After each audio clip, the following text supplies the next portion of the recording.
OK button. Now I've got it. Pause. Great. That's, But I'm just going to mute myself.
Thank you. Good morning, everyone.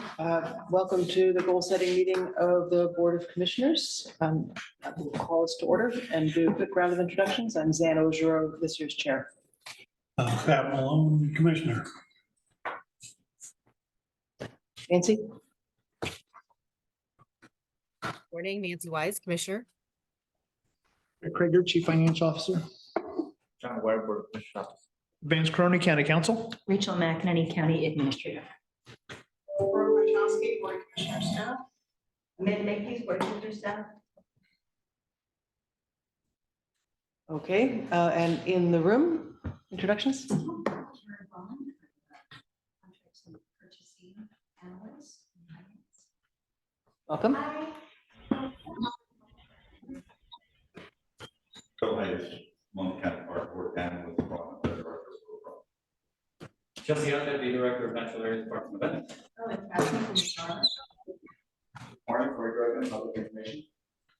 And online, we have a couple of additional people. Jeff Van Arsdale, Benton County Sheriff.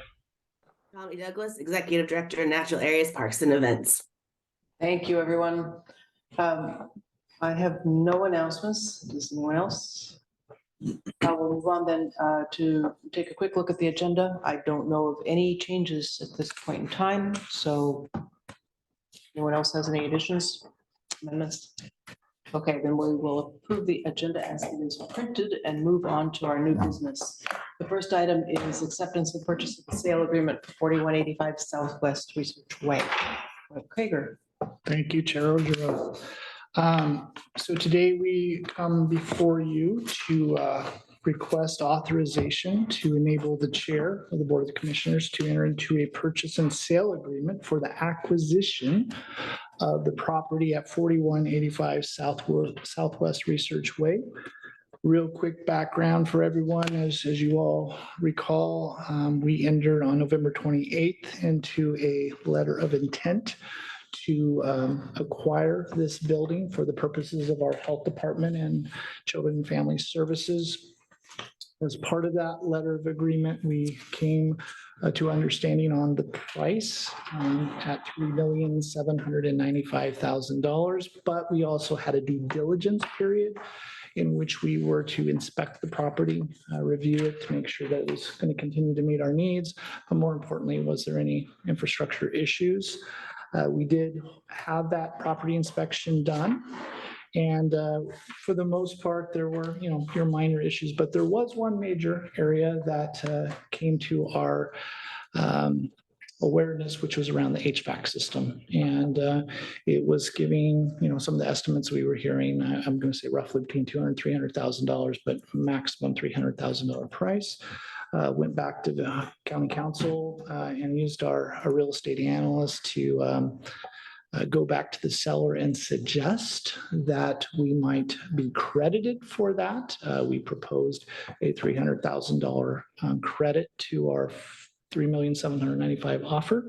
They accepted a $200,000 credit, which puts us at a new price of $3,595,000. That is what went into the purchase and sale agreement. That was not in your original packet. When we issued this last Thursday, Friday, we didn't know until Monday. I sent that out to all three of you yesterday so that you could see ultimately the only thing that was changed was the price. Is that correct, Vance? And so that was what was in your email. So again, what we're asking for here today is the Board of Commissioners approval to authorize Zan to actually, Commissioner Ogerow, to be able to approve that purchase and sale agreement when the time comes. We are anticipating, at least our schedule right now would suggest a closing around February 11th, but we think that that could happen faster. And so next step will be to go through that closing process and move towards acquiring a new building. Will the closing process require this signature of the chair on all the paperwork?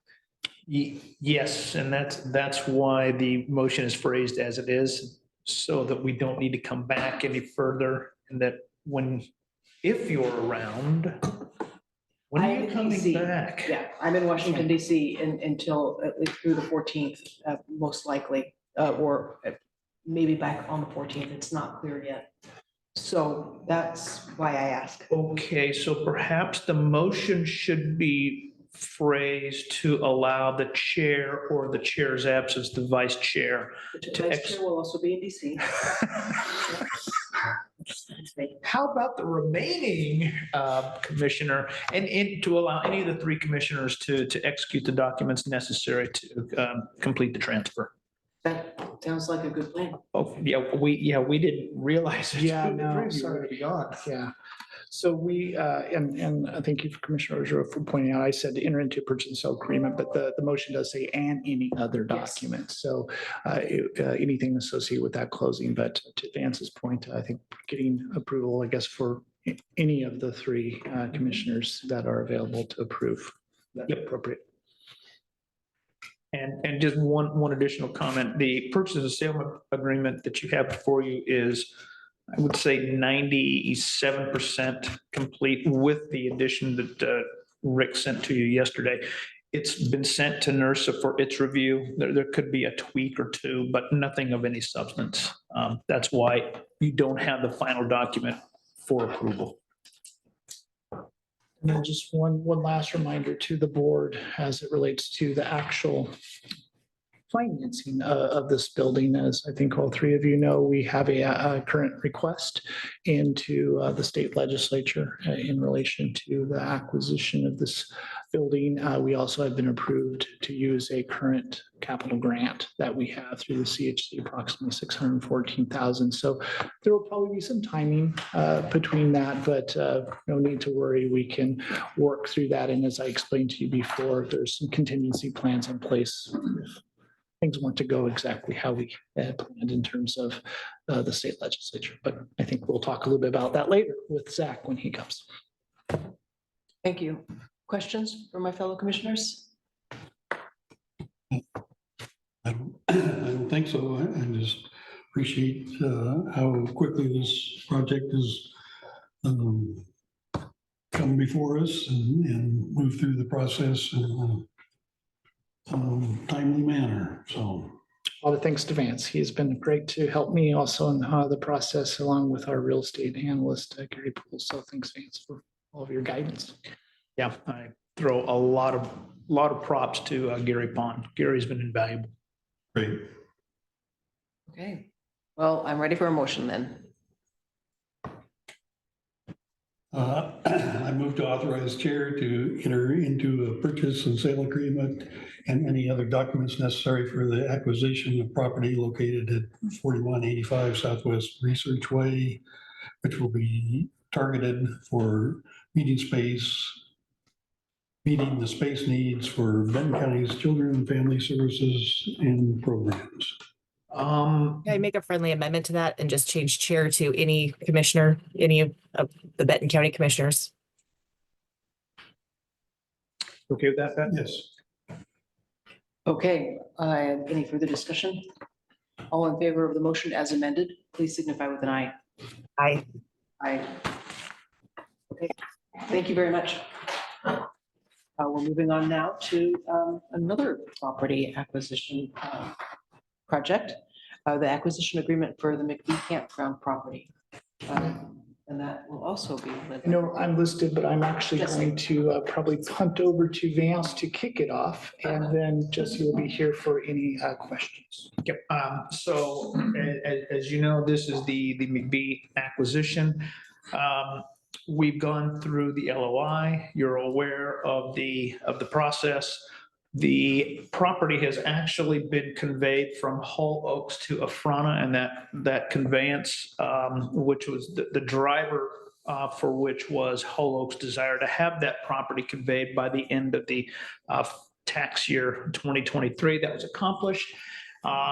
The whole underlying purpose was for that property ultimately to become part of Benton County's park system because we could not get things moving quickly enough. Afrana graciously offered to step in and be the intermediary to accept the property. So Hull Oaks transferred the property to Afrana at the end of 2023. What you have in front of you now is the acquisition agreement that sets out our responsibilities vis-a-vis the property and Afrana. It includes things like Benton County responsible for the insurance, Benton County responsible for access, setting up any reservations that for folks who might want to use the campground. Basically, it puts us on track to become the owner when we have completed all of our steps necessary to acquire the property. And the acquisition agreement has a deadline for us to do that of July 1st, 2024. It's reasonable to expect that the transfer will occur before July 1st, but that's the time frame we built into the acquisition agreement. And again, it's a pretty straightforward document. Afrana has already agreed to this. So what you see is the final version. Jesse, do you have anything you want to add?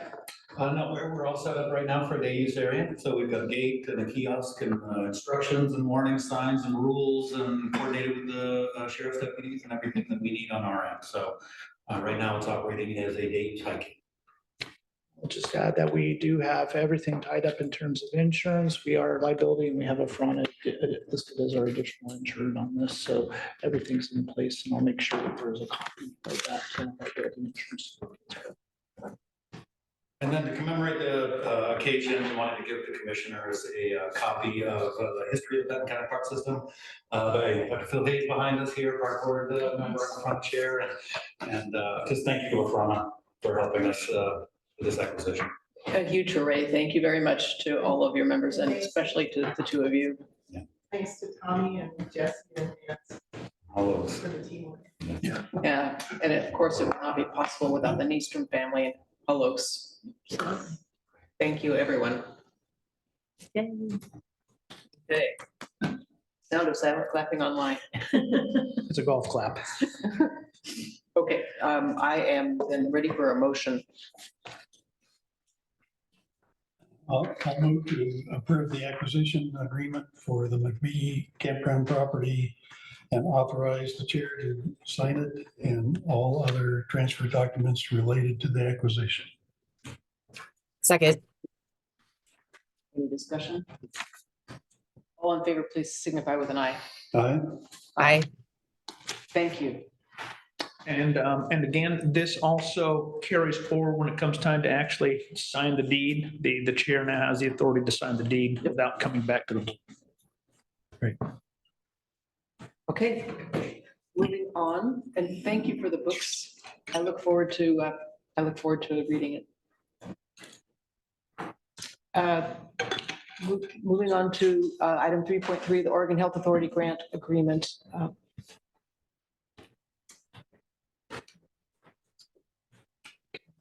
You, Madam Chair, I've asked Karen to join me in case there are any questions.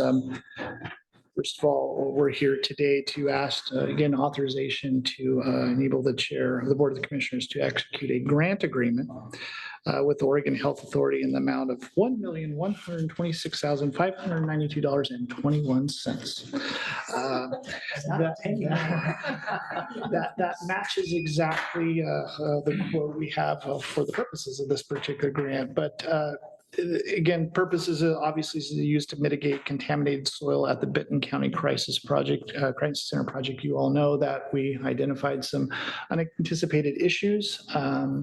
Thanks to Damien and his quick work of reaching out to the Oregon Health Authority, we were able to identify a opportunity. I say, a lot of people, we didn't actually apply for a grant in this case. It was kind of a request. There was money available and we said, hey, we absolutely are willing to take.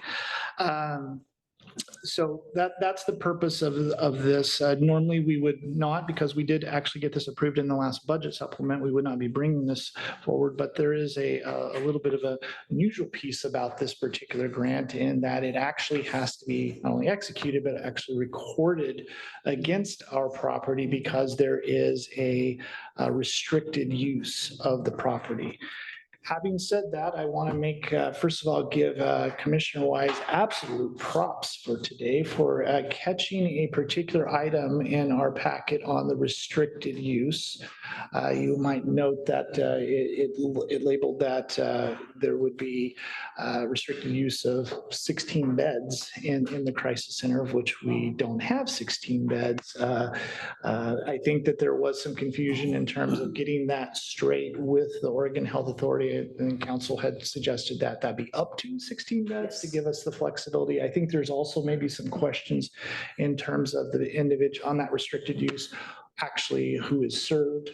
But we're not asking for you to approve the grant agreement today. We're asking for the authority for the chair, since it will be recorded, to prove it when it's ready. So I will say to Commissioner Wise, after this is over, Karen will be working with Damien and Ricky and April and probably Vance as well to make sure that that restricted use language is correct and meets our intention. But so that's, again, wanted to put that out there.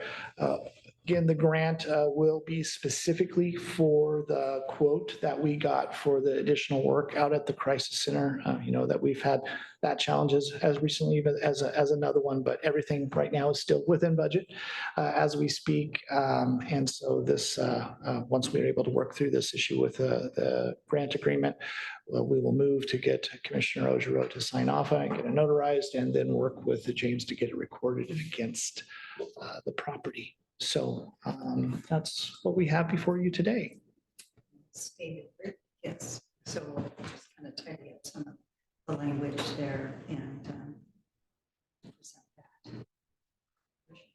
that. Thank you. Thank you, Nancy, for catching that error. Yeah. And I think I read it and immediately read into it up to 16 beds, knowing that that's the regulatory threshold, but catch it. Yeah, and I think as Rick alluded to, it said, there was some question in my mind about, it says to serve individuals with an SUD who require treatment in a residential setting. And I just want to make sure, of course, our intent is to serve anyone that needs to have that's having a mental health crisis, not just those that are have an SUD.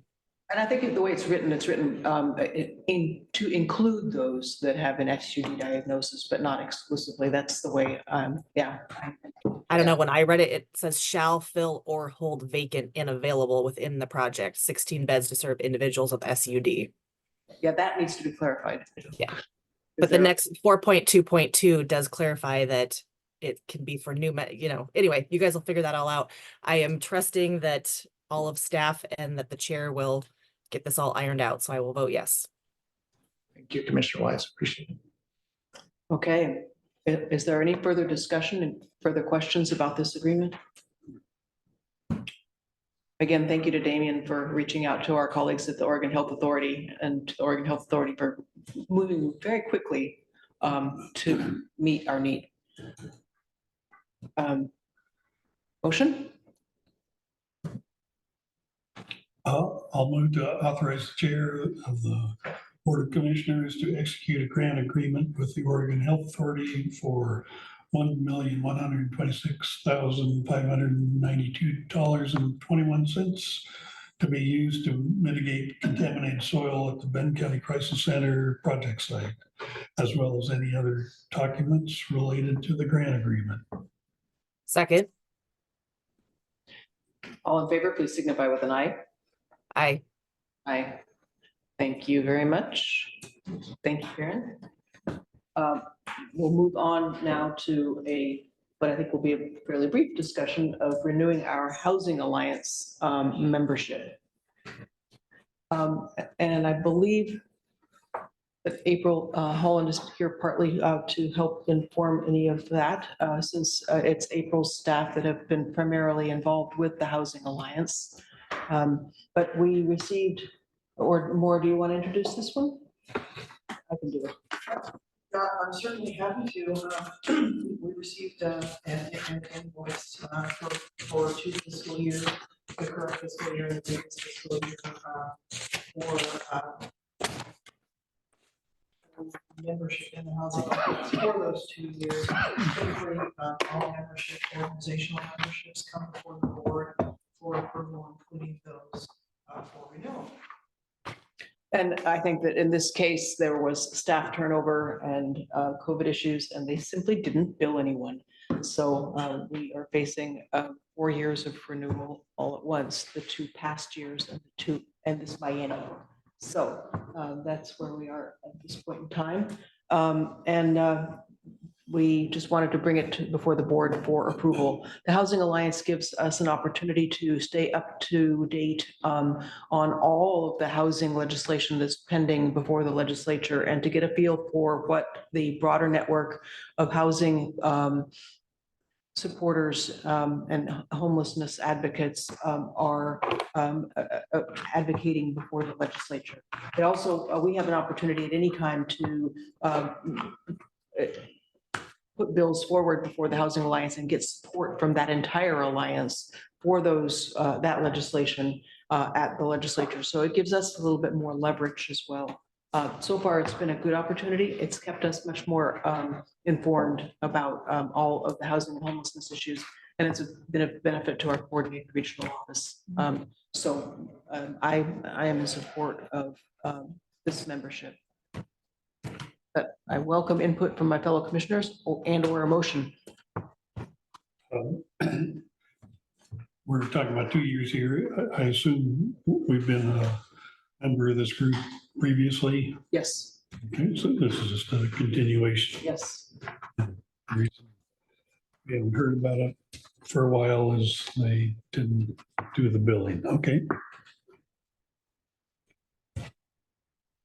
I'll move to approve renewal of Benton County's membership in the Oregon Housing Alliance and authorize payment of membership dues in the amount of $750 each for fiscal years 2022, 23, and 23, 24, for a total cost of $1,500. Second. All in favor, please signify with an eye. Aye. Aye. Thank you very much. We are zooming through our business. We'll move on now to item 3.5. And I did send the Board of Commissioners and Rachel and Rick an update on this particular item. I was recommending that with respect to Measure 110 and that is going to be a centerpiece of the short session of the legislature this year, that we take a position based on that taken by Lane County. Their staff got together and across all of the elements of the behavioral health and criminal justice system and came to a coordinated position with respect to Measure 110 changes and funding needed for counties to be able to better serve the population of folks with substance use disorders that become justice involved, that Measure 110 affects. That is included in your packet, and those materials. I felt that the Lane County position was very well reasoned. It was a bit middle of the road, and it was particularly good at addressing the county needs related to this system. However, at yesterday's Association of Oregon Counties joint Health and Human Services and Public Safety meeting, they took action on most of these recommendations and approved them. And so there is a formal AOC position, and I'm not sure how much more use it will be for us to take a position separately from that. So at this point, we could go ahead and still support the Lane County position, which has a couple of nuances in it that the AOC position does not. Or we could just decide not to take a position on Measure 110 and wait a bit. It may well be that as the discussion ripens at the legislature, a letter on some finer point of the negotiations that are occurring behind the scenes might be more strategic and timely. So at this point, I'm feeling that we probably should just hold off and watch how things play out, especially given that both Senator Gelser-Bluen and Speaker Rayfield occupy strategic seats when it comes to this measure. We may want to save our input for a time when it is of critical importance. Commissioner Wise. Thank you. So I have a question. From your email yesterday, you said that, I think you said AOC aligned with 8 of the 11 policy recommendations. That LOC, Associations of Chiefs of Police, Oregon State Sheriff's Association, and Oregon District Attorneys Association all came together. Do you know which 8 out of the 11 they did with and why they did not support the other ones? I do. I will have to take a look to see if I can find it. I thought I had it open here in front of me, but I do not. So if you'll give me just a second, I will open that up. Sure. Sorry to put you on the spot. That's okay. And I probably have it all written down in my notebook. It might be an easier. If you have the LOC, Sheriff's Association, Chiefs of Police, and ODA recommendations in front of you. AOC concurred with numbers 4, 7, 9, 11, 5, and 6. And Just read that again, please. Sorry. 4, 7, 9, 11, 5, and 6. And then additionally took action on proposals 8 and 10, but to allow AOC staff to interact on those two but to say that they were not ready for prime time. Those two recommendations were extending for the current 48-hour welfare hold up to 72 hours for a person that was intoxicated with alcohol or other substances and posing a danger to themselves or others. And there was a split opinion on that one, partly because that is not long enough for a person to stabilize and to detox. And so from a medical perspective, releasing someone at 72 hours might actually be more harmful to their health and more risky to others than releasing someone at 48 hours. So there was a desire among AOC commissioners and the associated staff who were experts at this meeting to work with the legislature on that issue and not just automatically support that. And the other was Proposal 10, which recommended an overdose quick response team capacity. There was some significant concern about that one. That capacity would primarily be based within fire departments and emergency medical technician teams, but it duplicates what the legislature has just mandated, and that is the 24/7 crisis response teams in behavioral health. And there was a desire to avoid that kind of a second rapid response team set up so quickly on top of the other when we are already struggling to find staffing capacity for our crisis response teams. Even though the skill sets might be a little bit different, both teams would involve peer specialists, and peer specialists are also in short supply right now. So there was a desire for a lot more discussion about that particular recommendation made by the League of Oregon Cities and Partners. So there was a very robust discussion at AOC yesterday, and perhaps Commissioner Malone, if you were at the legislative committee, you can comment on any comments, any further discussion that was held at that level. But at the Joint Public Safety, Health and Human Services Committee meeting, the discussions were good. The discussion in the steering committee were referred to, but not in any detail. Okay. Well, I mean, I'm okay with us holding off as long as we are, remaining vigilant and looking for our chance to give our input and help move some of these along. Because I do support revamping Measure 110. I think we all do. I want to note too, the one about policy number 4, fund county probation departments. If we support that, I just want to make sure that we're being loud and clear about the funding and not just saying, let us take on more work, but not have the money to do it. Absolutely. That's a key position that everyone is fully in concurrence with. Yeah, and I'm sure Sheriff Van Arsdale agrees with that. No one wants any unfunded mandate, and it would be a significant amount of increased work for our parole and probation staff. Yeah, I'm fine holding off as long as our elected representatives know that we're in support of revisions and somewhat relying on AOC to lead the effort. I think that coming up, we'll be talking about calendar and about legislative breakfasts, and we'll have opportunity to make it clear to our legislators before the session starts where we stand. Sheriff, would you like to comment?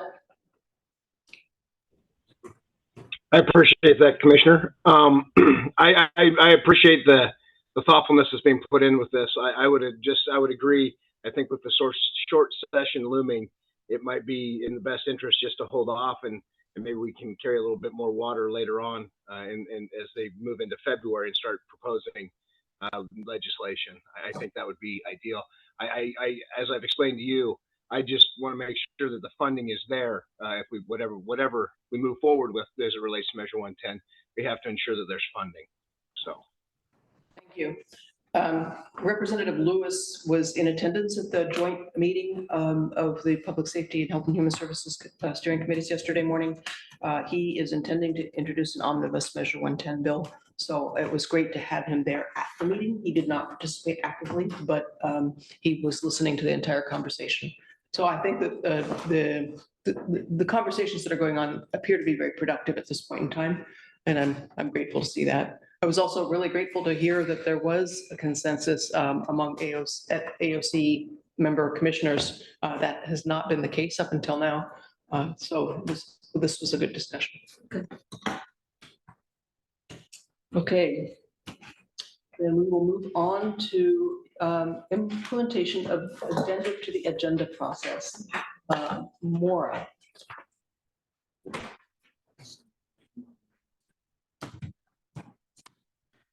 Good morning, commissioners, and thank you for the opportunity to have this item before you this morning. Amanda's going to be sharing a screen. Is that the screen that you wanted? There should be just an Adobe PDF, just of the singles, that one right. Oh, there it is. Yeah. So I introduced this briefly at leadership team last week, and it's in your packet, and some technical difficulties of leadership team. But what I'm here to propose is that the board consider implementing an agenda to the addendum process. As you know, we've had some challenges with getting the packets out in a timely manner to both the commissioners for preparation and the public so that they have significant advance information about what the board will be discussing and acting on. So the purpose of this proposal is to at least implement one solution that we hope will assist with that, and that is the implementation of the addendum. So our goal has always been to publish a completed agenda by close of business on the Wednesday before the Tuesday meeting. We have had, multiple occasions of issues that come up that have prohibited us from being able to do so. And many of these are externally driven. We might get requests for letter of support. There are often financial issues that require timing from outside sources. So we have a number of external deadlines that will often affect our ability to publish on time. So this proposal would allow us to take all the information that we have on our agenda, publish at close of business, all of our standard business items, and publish at close of business on Wednesday before. This will give the commissioners and the public an opportunity to get started on the majority of the packet, do their preparation, give them time to develop questions, consider your positions, etc. Then the addendum offers us an opportunity, anything that comes in after the deadline for the regular agenda with the county administrator approval would qualify for an addendum. And so the addendum is not the place for necessarily, I just didn't get my submittal in on time. It should be sort of the exceptions where issues come up, where the board, things the board needs to act quickly on. We have deadlines, we have short time frames. It allows us to get those on there, but not hold up the packet. I believe this will also address issues with version control and allow you all to prepare, have more time to prepare appropriately for the meetings.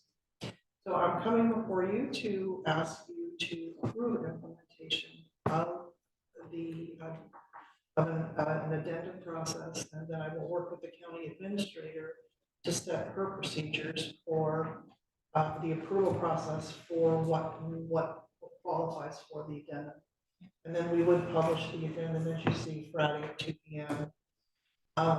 you know, if something then comes up in the 24 hours prior to the meeting, we still have opportunities. We have to issue sort of a second emergency addendum, but this just gives us an opportunity to pick up those things that come in last minute without dragging the whole meeting packet process back.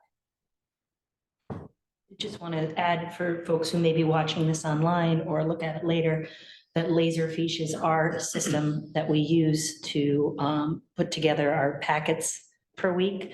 So it's kind of an internal word that we use, but for folks who want to know how we track and put things together, department by department. And we will also probably do a press release on it as well. So we can let all folks have plenty of time to know 2 things come out in 1 week. Well, I want to thank you for proposing an innovation to our current system. It definitely has not been working very well. And I've been particularly concerned about being able to communicate well to our community members about what agenda items are on the docket and conveying materials far enough in advance so people actually have time to absorb them and understand the issues. So I really appreciate this suggestion that we'll get most of the material out in a much more timely fashion.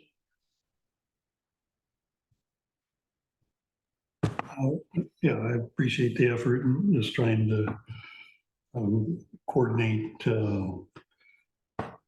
receiving the information and then being able to get it out in a timely manner. And I know it's earlier last year, it was a bit of a struggle because things had slipped and now we have pretty clear expectations and as far as getting the information to you folks and this, I think this is a nice fine tuning of the process. Commissioner Wise? Yes, I'll just add my praise and thanks in there as well. This is definitely a step in the right direction, considering transparency for the county. And yeah, I've been a commissioner for 3 years and I'm not sure that a packet has ever come out on a by Wednesday. I don't know, maybe I missed one, but nonetheless, I'm very happy that this process is moving forward, and a big thank you to Maura. Would like to memorialize this with a motion, so if someone would be willing to make it, that'd be great. Okay, I'll move to direct staff to implement the addendum to the agenda procedure effective with the February 6, 2024 Board of Commissioners meeting. Second. All in favor signify with an eye. Aye. Thank you. Thank you, Commissioner. Okay. So Zach is en route. So he was trying to get here before 10. So I don't know, Commissioner, if there is maybe a potential shift that could be done to do a few items before Zach gets here. We could, if you all have your lovely spreadsheets, take a look at our committee assignments. That would probably take us 10 minutes at most, and then we could take a break and get started when Zach arrives. So that would mean shifting to item 4.5.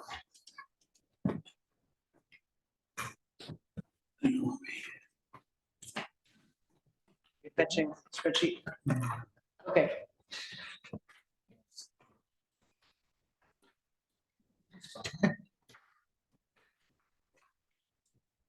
We will get going again in just a moment.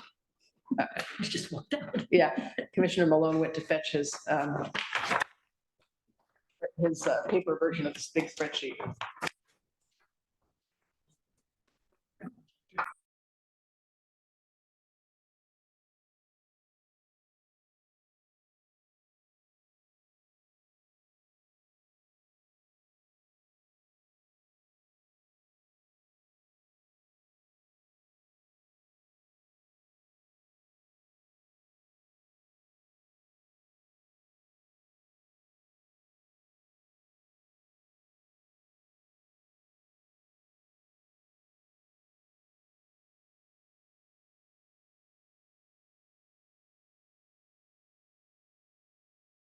We've had Mariah or whoever staffs, the staffing present, just to take notes and walk us through. Do you think that's necessary? I'm happy to reflect any changes. That sounds If you wanna fine. Verbalize the Yeah. changes, I can get those in the minutes. and updates. That sounds good. Okay. Then, let's see. I think I have on my stack, Commissioner Wise's in committees on top. Do you want to start, Nancy, and run through and identify any errors? I think we've already made a couple of swaps. I know that you had been interested in taking over the liaison role for the Corvallis Chamber of Commerce, so that change has already been made. And acknowledging the fact that Commissioner Malone is serving as the Commissioner Liaison for the Corvallis Chamber Government Relations Committee. So those are both reflected and in these spreadsheets, no longer on my list. Any other changes you'd like to note? No, I guess Commissioner Malone, have you been serving as the GAC liaison, or Zana, were you doing that? We just split them? The Government Affairs Committee, I was doing both for the chamber. And that has been the way it was for 6 years. When they changed the chair role for the Government Affairs Committee at the chamber, the new chair switched to Commissioner Malone. And so, and I think that's because he's been working with the city's legislative committee. And so he automatically included Commissioner Malone. So I was no longer on the committee. So that's why it's split now. But I think that it's probably a good thing to have more than one person involved. So, yeah. Commissioner Malone, are you happy with that role? Yeah, that group is not, as far as I know, has not been very active lately.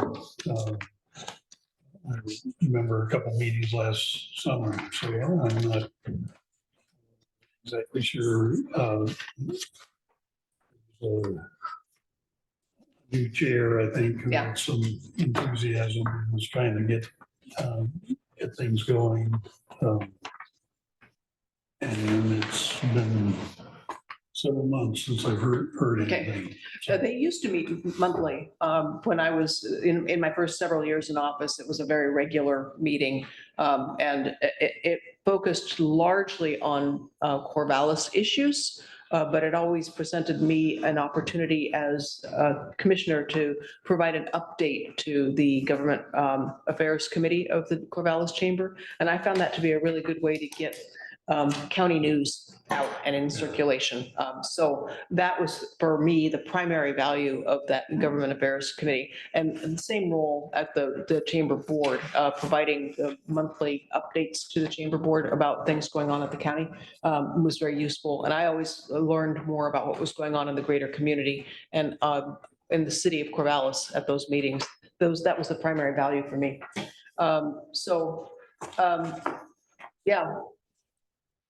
I think that right now you are the one on their lists. So if you're willing to continue to watch the Government Affairs Committee meetings, that's fine, unless Commissioner Wise, you want to take that as well? Well, if Pat wants to keep it, that's fine. If he doesn't, I would take it. So either way. Okay, well, why don't we leave it as is, and I will check in and see what the government relations folks who have in mind for this year.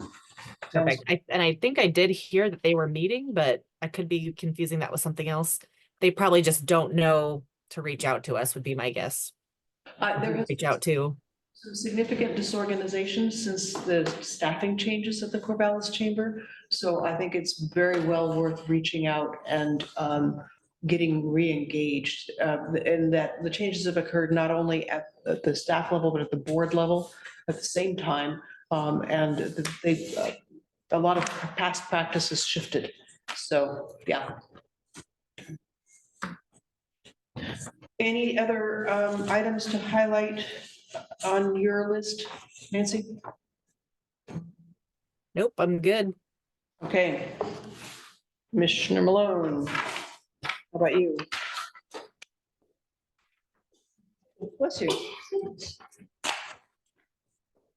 Much excitement. It's so exciting.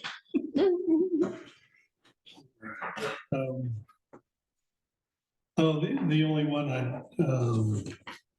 I'm talking about is towards bottom Northwest Oregon Works, Workforce Investment Board, basically quarterly meetings.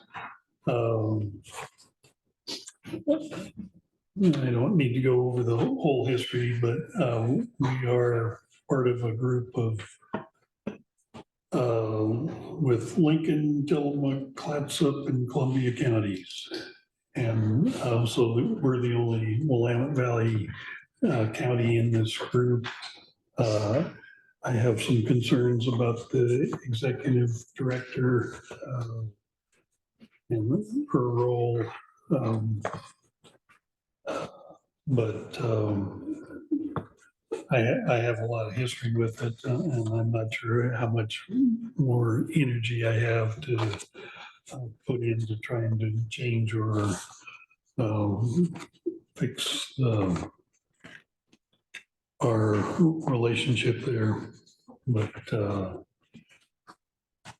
it's a federally mandated or federal money, state governors, I guess about 10 years ago, put us in this configuration that isn't to our advantage. The only thing I think I'd have much interest in trying to revive the idea of moving in with Lynn, Pope, Yamhill, Marion counties, or the Mid-Willamette Valley group. And I had started on that about 4 years ago, and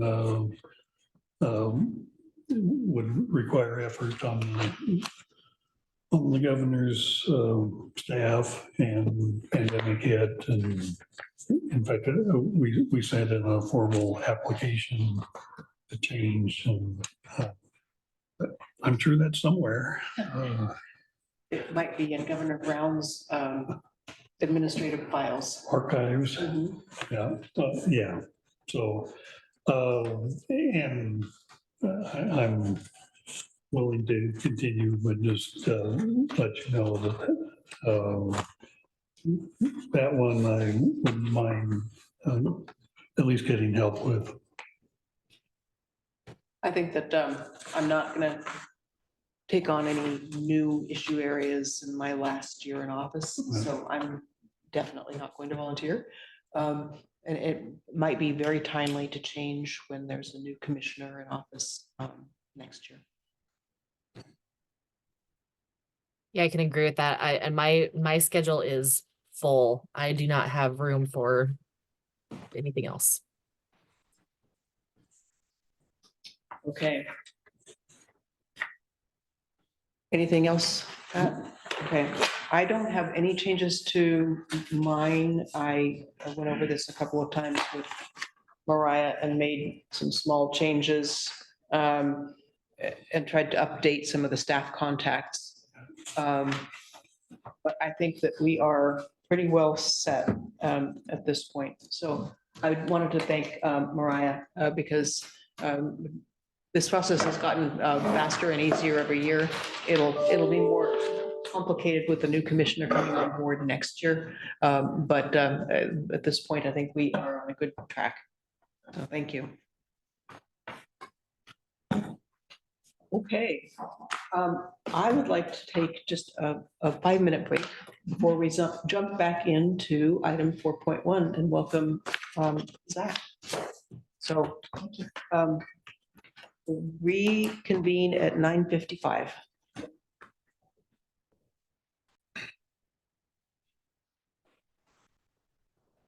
Okay, welcome back, everyone. And we are moving on to item 4.1, 2024 legislative priorities discussion, led off by Rick Krager and Zach Reeves. Is Ryan with us online? Yeah, I don't think Ryan's going to be joining Okay. us. Oh. So Commissioner Roger, I will, Chair Roger, I'll tee this up. Again, delighted to have Zach here today from CFM. As you all know, they are our representative, newly representative or renewed, I should say. Congratulations. As they will be our contractor for the upcoming 2024 legislative session to help represent our interest going in to that, as well as, of course, as you all know, with Michael Skipper and the federal work that he is doing. I know that you'll be working with him on going forward. So what we wanted to do today was just to provide a few things, first of all, just an overview of the upcoming session. Jack's here to kind of share some of his insights, give you idea of what the calendar looks like, timeframes, rumors, anything, all of the above. But we also want to talk a little bit about our priorities. I think, as you all know, we have a couple of very important priorities from a funding standpoint that we're looking to take forward. So we can also talk a little bit about that and also get some of Zach's advice and thoughts about an approach related to those particular items. So with that, I'm going to just turn it over to Zach to give you an overview, but I think, as always, we want to make this discussion as well. And so feel free to just jump on in with questions as we move through. Sure. Thanks, Rick. Good to see you all. Happy to be here. Glad to be re-up for another go at this. So yeah, we are, as you all are aware, headed into the 2024 legislative session. 35 days mandated by the voters to theoretically just balance the budget and get out of there. We all know if you give these folks the opportunity to pass more bills, they're going to pass more bills. So each legislator is limited to 2 bills per person. Committees have 3 bills. The presiding officer, Speaker Rayfield, President Wagner, have kind of more latitude to introduce bills as they see fit. So essentially, we're looking at a universe of about 250 to 300 bills likely in this session. 35 days goes fast. I think the comparison is about every one day in the short session is equal to about a week in the long session. So the deadlines come quickly. I think the first chamber work session deadline is the beginning of the second week. So there's very limited time to pass any of these bills, and we are kind of coming off a period of walkouts by the minority party as a tool of slowing the process down. There's a concerted effort by the leadership of the majority to prevent a walkout. And so there's a concerted effort to minimize the controversial bills that will be brought this session. I think the 2 issues, as you all are likely aware, the 2 issues that are going to occupy a lot of the air in the room, housing and homelessness. We've all seen the governor's $600 million package at this point that she's put forward as what she wants to see the legislature do. And then some sort of reform to Measure 110 is the other issue that is going to be occupying a lot of these folks' time. So on the housing and homelessness side, the governor has put forth a $600 million package that includes $65 million for shelter capacity improvements and operations, and then an additional 500 and change for infrastructure, housing incentives, and other policies that will allow additional development of housing. So she's asking for a lot of that money to come from the state's reserves. I think we're sitting on about $1.8 billion in reserves. The rainy day fund, she would argue that if this isn't a rainy day, then what is? I think that some of the money is stored in different pots, and some of those pots, the reserves require a 3/5 vote. Some of them are a simple majority. So there's some calculus that needs to happen there in terms of where that money comes from specifically. if you had a crystal ball, and I think we will see a lower dollar amount, but a pretty significant investment in housing, infrastructure, and shelter capacity for some of these local governments. So, that's very much still up for debate. There's some policy. We all remember, I think, House Bill 3414 from last session, in terms of, it was the governor's attempt to kind of clear some of the red tape and allow for easier development of housing areas that failed on the Senate floor on the last day of session.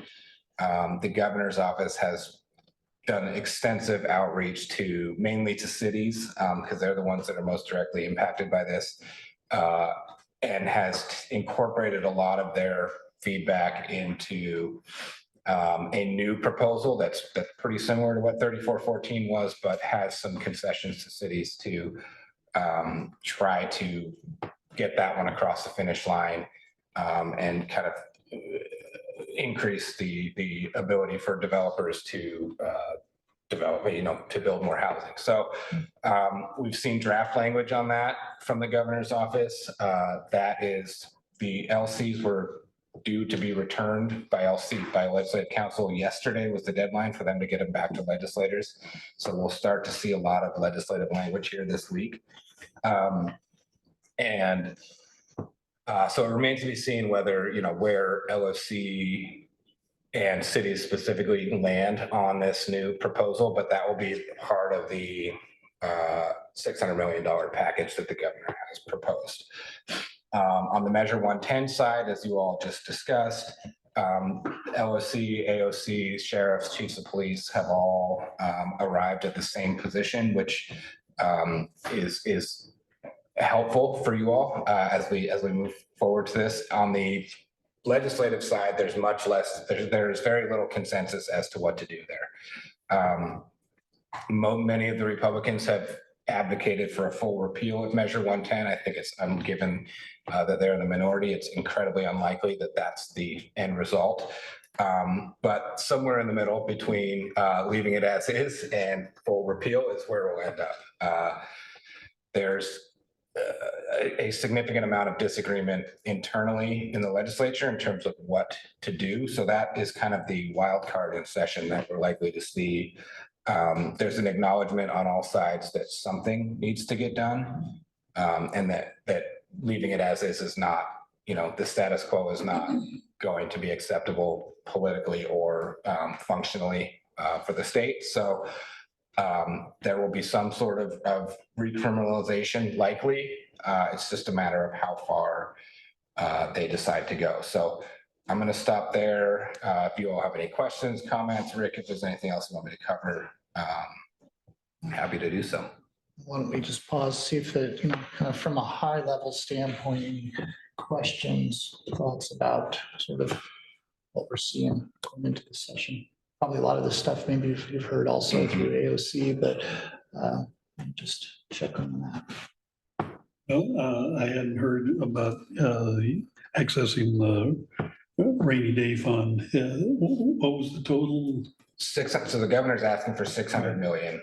But what's in the fund? So it's the 65 million is for, a lot of that 65 is going to be for operations funding for existing shelters that they passed in previous housing packages. So they gave one-time infrastructure funds to some of these local governments to build up shelter beds. And then those mostly cities don't have any operational funding to operate them. So they are essentially not going to be in operation if they don't get some of this operational funding moving forward to operate them. So that's what a lot of that will be, not all of it. There will be some, I believe, new capacity added or operations funding for existing shelters. But the majority of it is going to be for infrastructure related projects. So, your sewer, your water, your infrastructure projects that are going to allow for increases in buildable land. And then some, affordable housing, incentives. That's $500 million plus for that. And what's the total rainy day fund? 1.8 billion, I believe, is the total. And here locally, the emergency shelter dollars would be of great benefit to Unity Shelter to stabilize their operations year over year. And there has just not been a stable source of funds for sheltering, and that would be a big difference. If there are also funds that would allow for expansion, that would be very helpful as well. But very much in support of this. And then on the infrastructure side, I know that system development charges don't do enough to extend sewer and water out to new developments. And developers are understandably very leery of getting involved when there's such expensive infrastructure that needs to be developed to expand beyond our current tight urban growth boundaries. And so we've kind of set up a little bit of a cliff, I feel like, in terms of development that way. It's either got utilities or not. And the not is a big bill. So I'm glad to see that discussion has become much more proactive. Curious to see how it lands. Yeah, it will be, there has been work groups and conversations around what to do with SDCs and how those kind of factor into the conversation as well. And I think this at least puts a little bit of that on the back burner for now, in terms of pulling money and incentivizing development from other sources rather than cutting, some of these fees that are crucial to city and county operations. Yes. So that's good to see that, they're looking at other methods rather than just cutting SDCs. Yeah, that would be bad. Commissioner Wise has a question. Commissioner Wise. Thank you. I'm sorry. I apologize. I'm going to have to jump off in just a minute, but I agree, Commissioner Ozero, what you were saying about funding, emergency shelters.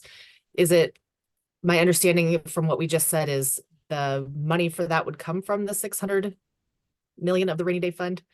And I guess my only concern there is if we're funding with, again, if this is one time, then we're sort of setting ourselves up for that cliff again in the future, if it's not a sustainable funding. Not that I would say no to any of our shelters getting more money.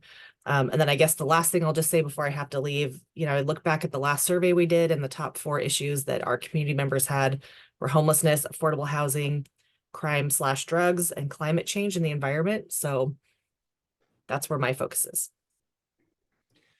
Commissioner Wise, I think that's a good observation about the one-time funding. It is, it's just, I think the reality of it is it's going to be an issue that we as local governments are going to have to continually come back to the state for ongoing funding on this stuff. With the hopes of eventually making it such a routine that it's just incorporated into the state's budget building process.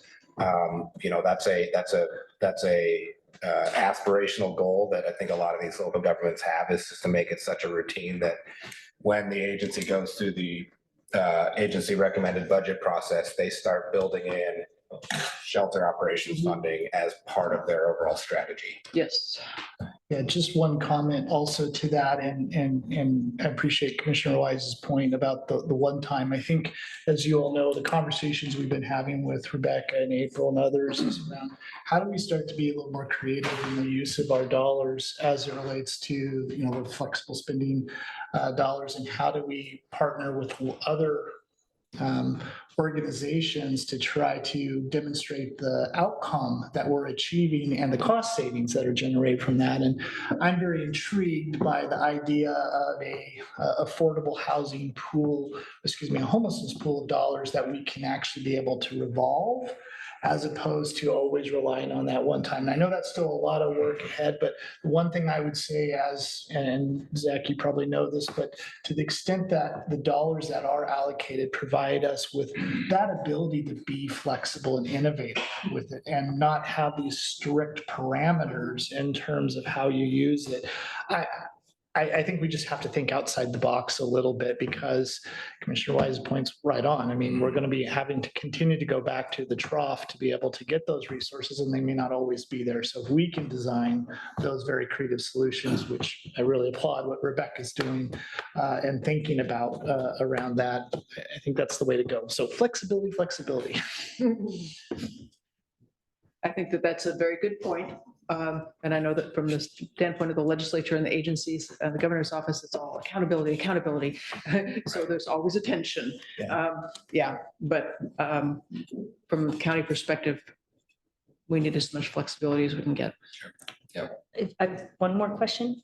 In the the $1.8 billion in the rainy day fund, is that also where the state keeps pension costs as well? Where we pay our workers when they Right, I retire, mean- or is it are we rating that? Theoretically, that is baked into agency budgets and so that is a separate fund. Yeah, so it's protected. As of right now, yes. Okay. That's just important for our county employees. Well, I mean, I don't think, I don't think there's anything stopping the legislature from theoretically spending that money on whatever they choose to spend it on. They have set it aside over several biennia. There's no strings on, other than the 3/5 vote that I mentioned earlier. That the requirement for some of those funds, not all of them, they're in different pots of money. So the legislature has some discretion as to what to spend them on But there's been a strong bipartisan consensus to build up that rainy day fund. And I see that Peggy Lynch from League of Women Voters is listening in, and she's made a couple of comments as well, and that our rainy day fund is full and over by 10%, she says right now. Yeah. So there is some leeway there, but she's also very skeptical that legislators will agree to access it. Yeah. So this is by no means a done deal. There will be some wheeling and dealing to get the housing money that the governor's asking for. So to your point though, Rachel, I think, as Jack said, state agencies are always dealing with those higher and higher, us as well, with higher employer rates for PERS. And so that liability, as it continues to grow, then there's more pressure on state budgets, and there's more state pressures on state budgets. There's more pressure on the rainy day fund at some point. So it's sort of kind of comes around at that some point. Luckily, that I think that at least what we're seeing on the PERS side on some of the analysis is that is smoothed a little bit. Still, of course, always rising, but it's smoothed a little bit. I think some of that is with some of the changes that they made in laws in terms of retirees, et cetera, in terms of buying down the liability. So that's had a little bit of a compounding impact on keeping rates at least down, but obviously it's something we're always going to have to deal with.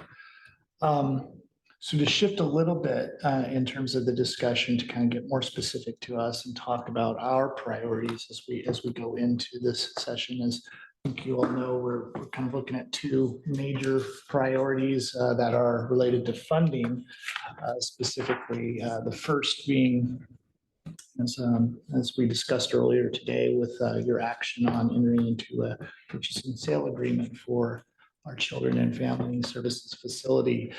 We have currently a $5 million request that has been put forward to the Legislative Fiscal Office, and I know has also been socialized with Speaker Rayfield as well as Senator Gelsler Bloom.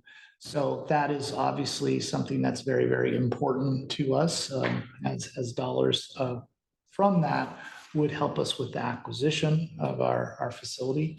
Also, again, if we're fortunate enough to be able to get that full request, it also creates some flexibility for us around some of the work that we're looking at our Monroe Health Center. I think you all know we'll find out more about where our federal appropriations sit, but we still have a federal appropriation bill that will bring us $1 million for the replacement of the Monroe Health Center, but that does require a match. So we baked that request in because, again, it all encompasses mental health support, behavioral services to be able to be flexible. So again, while our first and foremost, our priority need is around the new facility, we want to be able to use those dollars to expand it elsewhere where we can. So that, I feel like we're in a pretty good place there. I'll look to Zach if he disagrees, but again, we put forward, it's in the queue. And I think Zach has probably been having various conversations as well. I'll let him share what he knows or can share about that. And then the second, of course, being our courthouse project. You know that the state portion of that is still currently short of what they need to be able to provide up to the 50% match. That is going to be in the neighborhood of about a $6.9 million request. We did meet with the Oregon Judicial Department last week just on some other projects, but I did bring this up. They are poised to move forward. I did make sure that they knew that we were engaged and the commissioners are ready and able to help and support in any way they can. I think at least what I've heard is from the legislative standpoint, I don't know if I can share, but I think that there's interest in the OJD really being the lead in this. I know that we've done a lot in the past to support that, but I think that there's some pressures about them making sure they're stepping up and taking the lead on that, and that we can come in and support. But from everything I've heard, at least to this point, both of those requests sound pretty good. I don't think they're unreasonable. The second one, of course, is bond authority. As a reminder, this will be bonds that would be issued in spring of next year. That would be so really you don't have a financial impact to this because they always do that strategically so that there's no debt service payment due in the current biennium. So that's a nice, obviously have costs down the road. So those are our two major priorities as we move forward with our capital project. Zach, anything you can share, or I guess also any thoughts about advice, strategy to us as we move forward with those? I guess first thing, you all are, familiar with the dog and pony show of when we go up and testify in front of capital construction and for, you get your 2 minutes. I think it's usually Commissioner Ogerow doing that. So plan on that again. In regards to, I think mainly really both of them, there's a revenue forecast. I believe it's the beginning of the second week of February, and that's kind of going to give them a concrete target to hit in terms of how much additional funding they'll have, or knock on wood, hopefully not, less funding. The 7th. Okay, that's what. So we start on the 5th, so it's the 3rd day of session. We are in the middle of a biennium, so these odd or even numbered years are always a little nebulous in terms of how much money there is. We're not setting, a biennial budget right now. We're just balancing the budget, tweaking some things, so there's less discretionary spending going on. But as Rick said, we are well positioned for both these asks. We talked earlier about kind of getting to the point where these sorts of things are baked into agency budgets. That's like where we're at with the courthouse stuff, right? That is things that people just acknowledge that every biennium. This is something we do. We fund these courthouses. The agency puts it in their budget. So that's a little bit in terms of what Rick was saying earlier, in terms of OJD taking the lead on this, getting their budget passed. So hopefully, we'll knock on wood, things will go smoothly, and the revenue forecast will be trending in the positive direction. I think we keep waiting for the bottom to fall out ever since COVID hit, and it has not really done so yet. And so we'll see what they say, but could be well positioned for them. Zach, one thing just to share with you, I know that we never get the choice in terms of our color of money when we do these type of requests, and certainly we're open to any and all.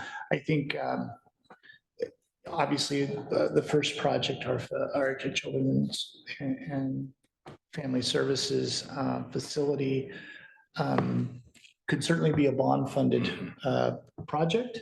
I would, of course, always advocate for a general fund appropriation similar to what we got with the Crisis Center, because that has been so important for our crisis center project because it's flexible. Yeah. So again, I know we don't get to pick, but to the extent that we have any ability to hint at those opportunities, I think a general fund appropriation would be a much nicer fit for that one. Obviously, the other one would be a bond project. Any question, commissioners, on either of those two priorities, concerns, or? Well, I guess just keep us posted, how we can advance, especially the $5 million ask. That's a big deal for us, and great story, and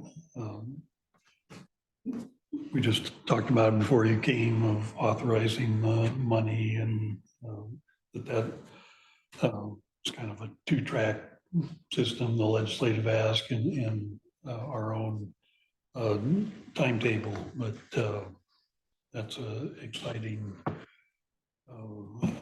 addition, and just that it's right in the neighborhood is pretty amazing. Ties in well with, what Commissioner Wise was saying about the community priorities, and also what the legislature is prioritizing these days as well. So I guess just one last thing to morph into, and I guess a good segue in terms of, I know on the 20th, we are set to have our legislative breakfast with invitations to our members. One thing I just note, and I talked to Zach early on, I don't know what opportunities exist, but to the Children and Family Services, we talked, the conditions that we currently provide services are not great. And I think the ability to be able to show that, we tried to do that with our talking paper, but sometimes it's best to see it with your own eyes. So if there is that opportunity, I know we talked early on with the members that would like to visit, either definitely the old facility, what we're actually trying to provide services in now, but also even the new facility, if that's helpful. I think that would be a great opportunity, but I know they're busy and with their schedules, but maybe that's something we could still possibly pull together to help draw that support. And then, of course, I believe we're all set up for the 20th. I think we're moving towards that. Looking at more and more, in terms of Saturday. And then I think that there were still some questions about maybe a secondary after this, kind of a post-session wrap up. And I know initially when we had talked to Zach, Laura, March 16th was the date that we had kind of circled, was Saturday, the 16th. I think I inadvertently told her the 15th.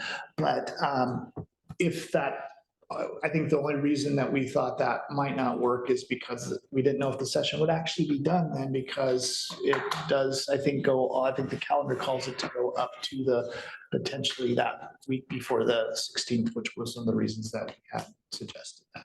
But, they could always end early.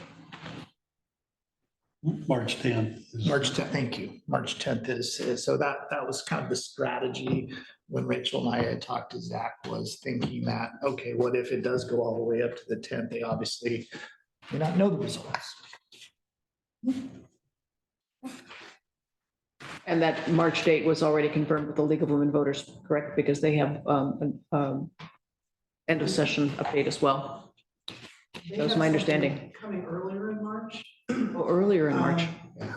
One of the issues that I was going to ask the board for direction on relative to the March breakfast, or the legislative session breakfast, was that the board and other county staff are scheduled to attend, celebrate Corvallis, and that, as well as the community on March, which is Friday, March 15th. So I was going to ask the board for some direction on whether we want to have the breakfast on the 16th, given there's a late night community event, or whether that impacts attendance or how it impacts.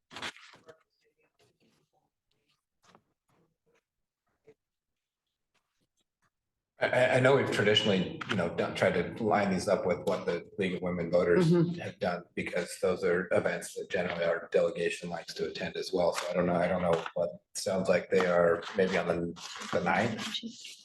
They have one, or? They actually have something scheduled for the second. Yeah. Which is quite The, early. the league traditionally did the first Saturday of the Okay. month. Okay.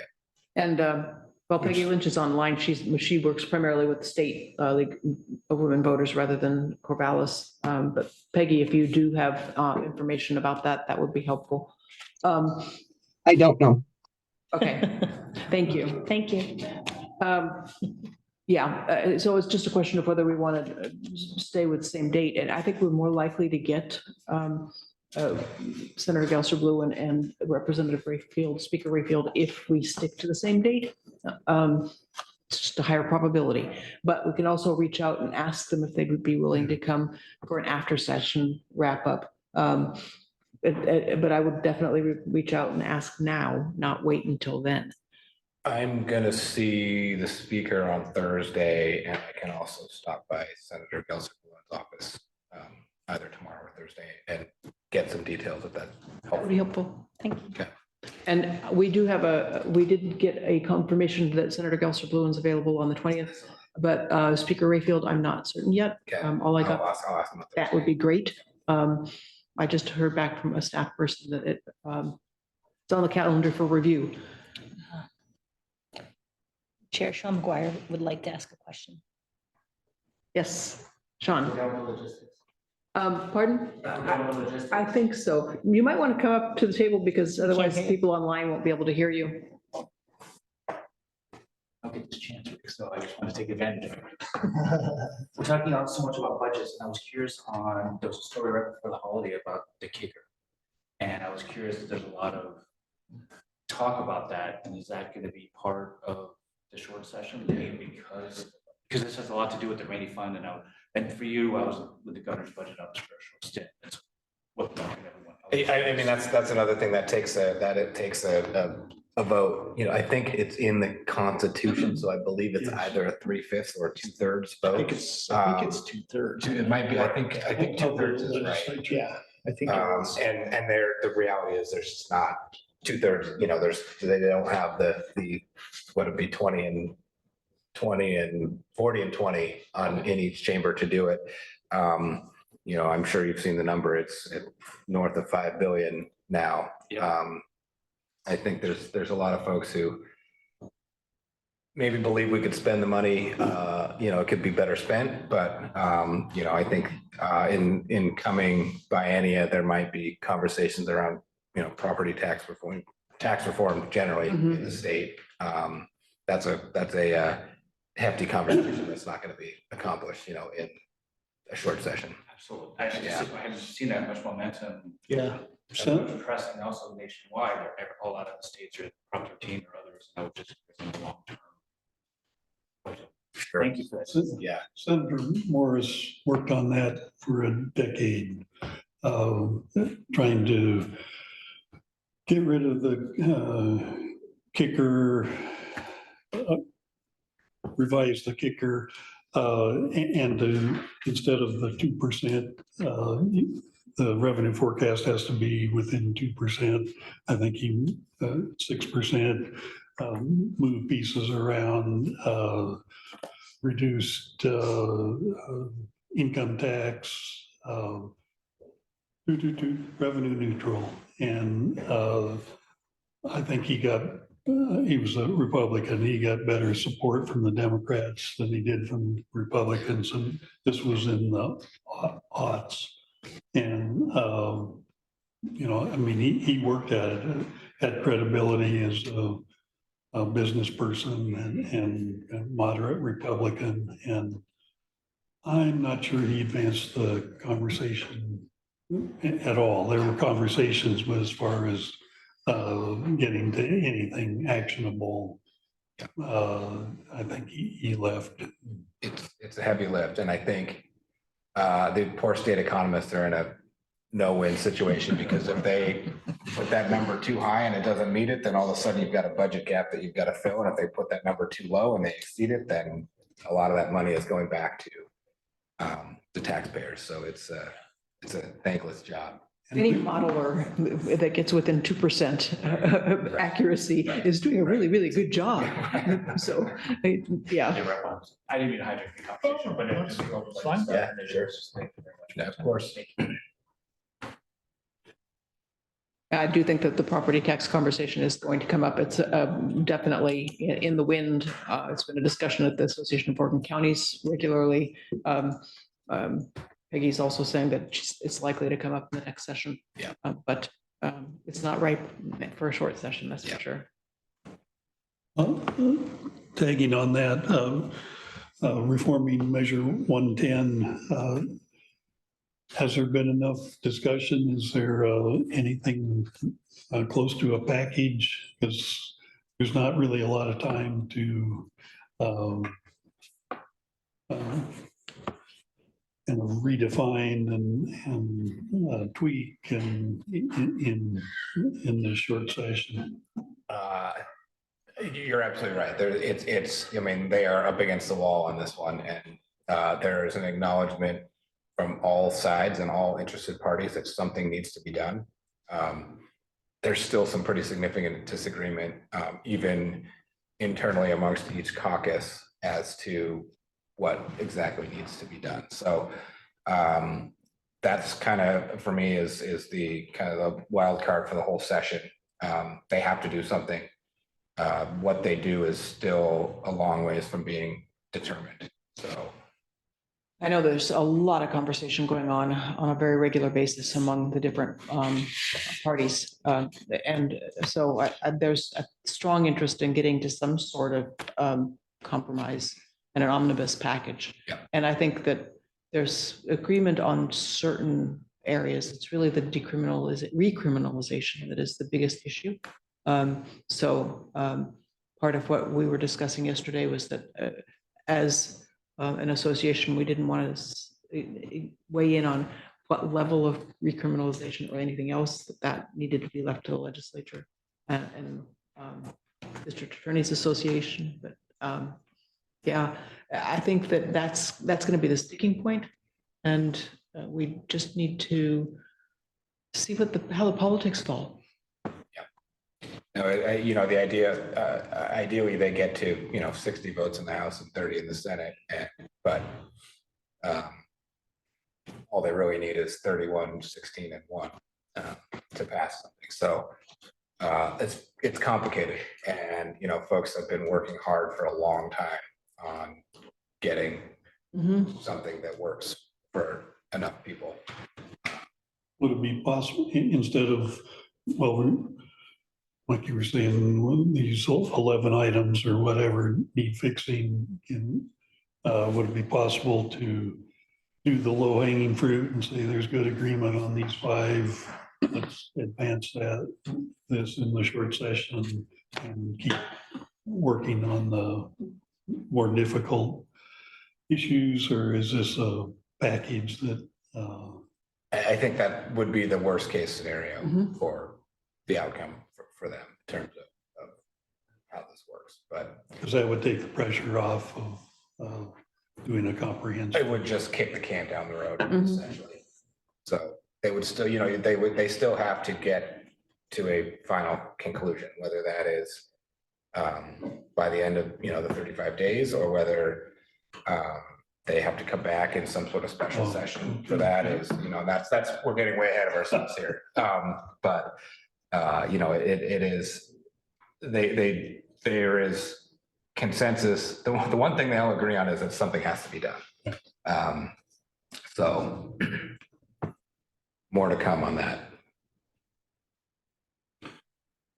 So I think that's it, Chair Ogerow. Obviously, if there's other issues or areas of concern that you want to make sure Zach and team are looking at, certainly now, or if something comes up, obviously, I think you all have Zach's contact information and it's available to us anytime. And certainly encourage you to reach out to him if there's something that comes up that you have some interest in or want to explore as we move through that. I believe Zach also, he mentioned, I think about 250, 300 bills they'll be looking obviously at anything that has direct impact, and he will forward those to me, and I will disperse out. Probably Lindsay will disperse out to folks that of interest if he sees anything that is really, a lot of times the broader type policy bills that are maybe covered by AOC, we don't necessarily have to do analysis on, but if there is something specific that he sees, he'll be forwarding those, and Lindsay and I will work to make sure they get to the appropriate department heads and post. Just one question, and that is, there is a bill that Sarah Gelser is introducing, LC 130. And have you heard anything about the prospects for that? No, what is this? What is it? It requires the Oregon Health Authority to provide services to folks under 21 years of age who are charged with violating the law. It involves folks with developmental disability and that become justice involved that also have mental health issues. And I have not read through the entire text. But I think it's the same legislation basically that she introduced last year, but she's socialized it a lot more Sure. as a broader. Sure. coalition. I'm not sure, where that stands. It's Mhm. obviously something that she cares deeply about, right? It'll be expensive. Yeah, so, I think TBD on that, but we are starting to see some of the LCs kind of trickle out here and there. None of them they're not public yet, but they're being shared around and they'll be put into bill form. I think the deadline to drop bills is this Friday. And then we'll see the bill stack sometime end of the month here. Okay. And that's when you all will get bombarded with bills. Okay. We like Can't wait. Yeah. Back to seeing if we can get some of our electeds to tour the new building. We've got on January 24th, and I think we start here. It's going to be a ribbon cutting for the Oak Creek evacuation route. But, and I'm Senator Gilser Bluen is scheduled to be on that tour, and seems like I saw the sheet for it, and I think we start here. And so, Starts here. Yeah. We're in the neighborhood. I don't know if that complicates things, but if it didn't work out on the 20th to give her or Rayfield a quick tour of the. What time does that start? 9 or 10 in the morning. 9 o'clock, I So think. probably after would be a better, starts at 10, I guess we do earlier, but I think it's a 10. It's, I think, You said the 24th, was that right? yeah. 10. okay, 10? Well, that's at Oak Creek. That is the entire event that Oh, okay. convene here at 10. There's some speaking depart at 10:30 and arrive back here at 11:05. So, Okay. Either side of it, really. yeah. Okay, And of course, things always run a little long. So I would say before 10 or after 11:30. okay, Can connect. yeah, Let me know yeah, what you find out. sure. Thank you, Zach. Thank you all. Thanks, Good to see you all. Zach. Appreciate it. And don't forget, Zach, we like good news. Oh my goodness. Keep all that.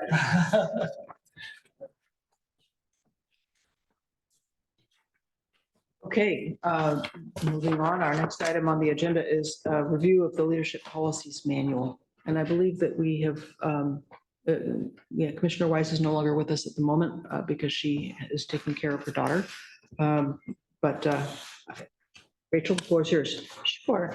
So this particular policy seemed to come around by my predecessor, Joe Kirby, in March of 2021. In short order, for simple language, it's kind of like the rules of the road. What is a county administrator's responsibilities and what are the responsibilities of our Board of Commissioners. So it's a governing statement. And it really gives some opportunities around and surrounding powers and duties and responsibilities of county government. I think all of us are always talking to folks in the community of what is a county administrator and what is a member of the Board of Commissioners. I believe we work fairly hand in glove in general, working together to make our county government work. So really around this document, it kind of breaks down the commitments of the board, the board staff, as well as the different roles that both of us play. As some folks know and some who may not know, the county administrator and the county attorney do advise the board on a day-to-day operational task. However, the county administrator really is the COO of Benton County and all its operations, lots of fiduciary responsibilities, really looking at our staff and operational needs. Of course, the board does work hand in glove on major strategic directions, including high-level directors that are put into our directors, as well as anything that is proposed, whether it's a reorganization and whatnot. Some do know and some don't know. The county administrator presently has 17 direct reports and then also works weekly, daily with each county commissioner. But in general, this kind of try to helps folks as well as employees, constituents, people in the community, what roles and responsibilities fall under each and our commitment to you. It's also a really great opportunity to look at our job descriptions and what we do and what we don't. Therefore, the best way to look at it would be an example. An example would be, and you can correct me if you want, but for folks to understand that a commissioner does not supervise any department heads or employees in Benton County. That does not mean that they do not talk to me on a daily or weekly basis if they find some services are not meeting the standards of what the community needs. And we are going to continue to have those conversations.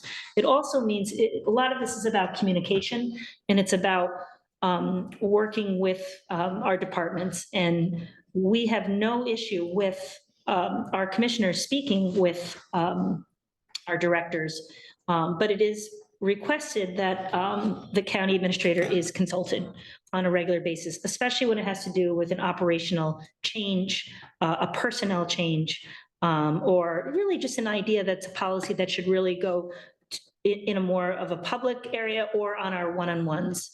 And again, for folks on this, we do meet on a weekly basis with all three commissioners, and they are all very, very perceptive, smart, committed public servants who are even closer to the community than I am, and even our directors, because they not only have a job here during the day, but they are also constantly out in the community in evenings and weekends. And that feedback is crucial to me, as well as our directors, to be able to be part of that. Therefore, that is why commissioners are involved in our leadership meeting. Leadership meetings are really an important opportunity for folks to see what our directors are up to. And there are some confident discussions that work on it. That being said, in leadership, we are also having discussions of times when the commissioners may be part of the first half of the leadership meeting, and then we may have more confidential conversations dealing with issues that in general may be more internal processes and that work. So again, this is kind of like a rules of the road. I know all three commissioners are very committed to it. So I really want to open it up to discussion or changes. I have not edited this document. I've gone through it since day 3 that I've gotten here. And I think it's a very well-written and thoughtful document that, of course, anybody can read online as well. And I open this up, really, I'm throwing this on the chair and our commissioner of any issue or direction with this document that you would like to edit, change, or discuss further.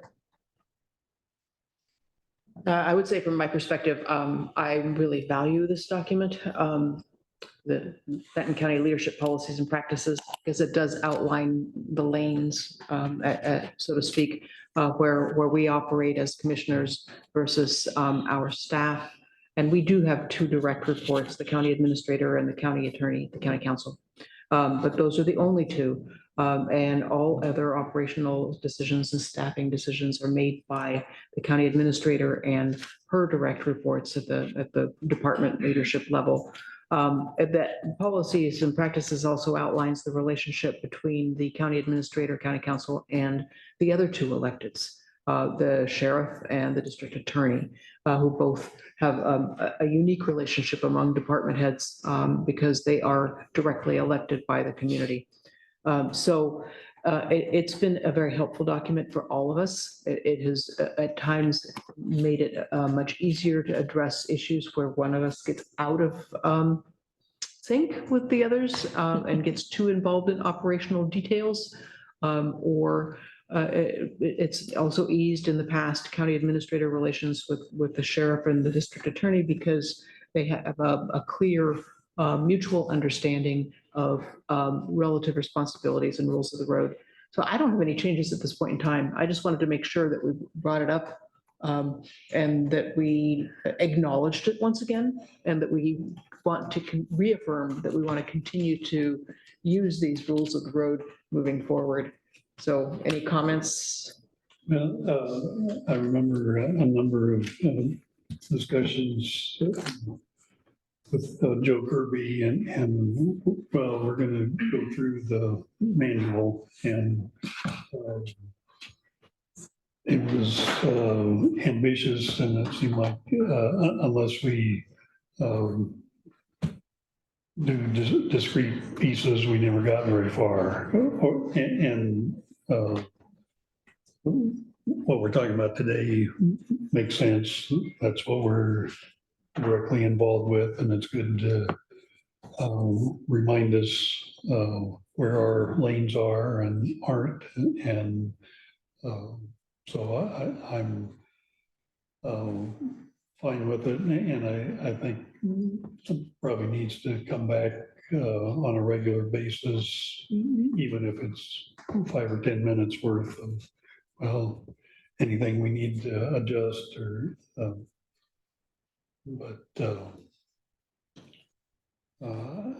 I know a lot of work has gone into getting us to this point. Now it's, I guess, our job to honor what's written down.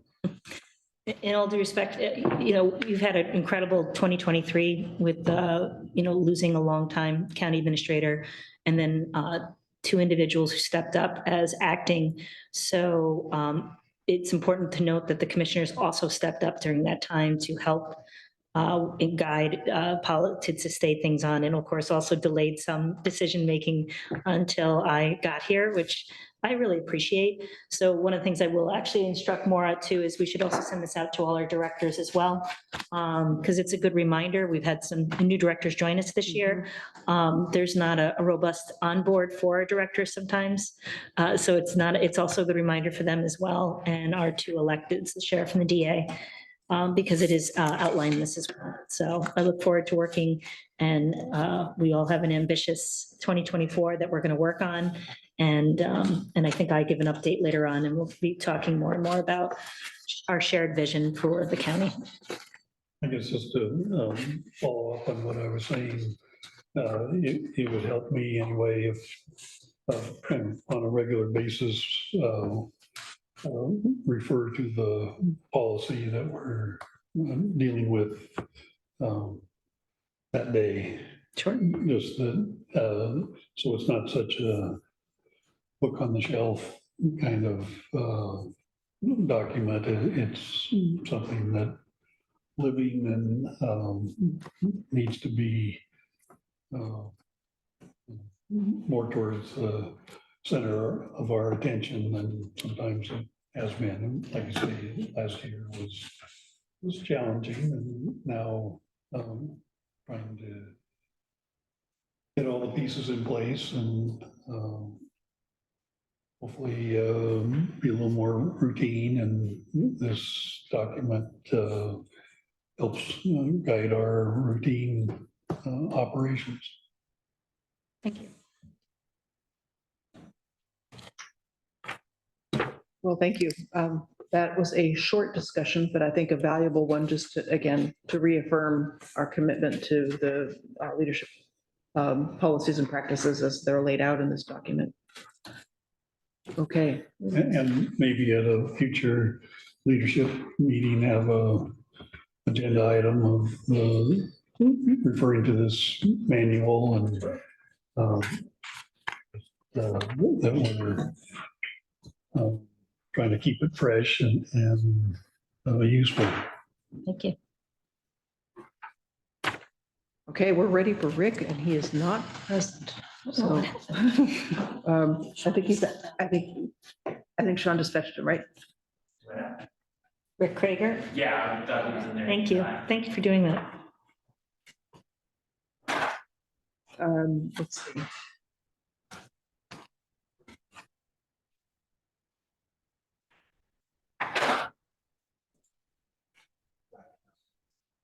We are going to be done well before one.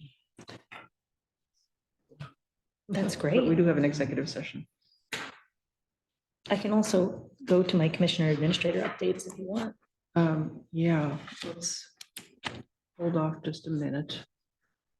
The other item we have is the calendar review.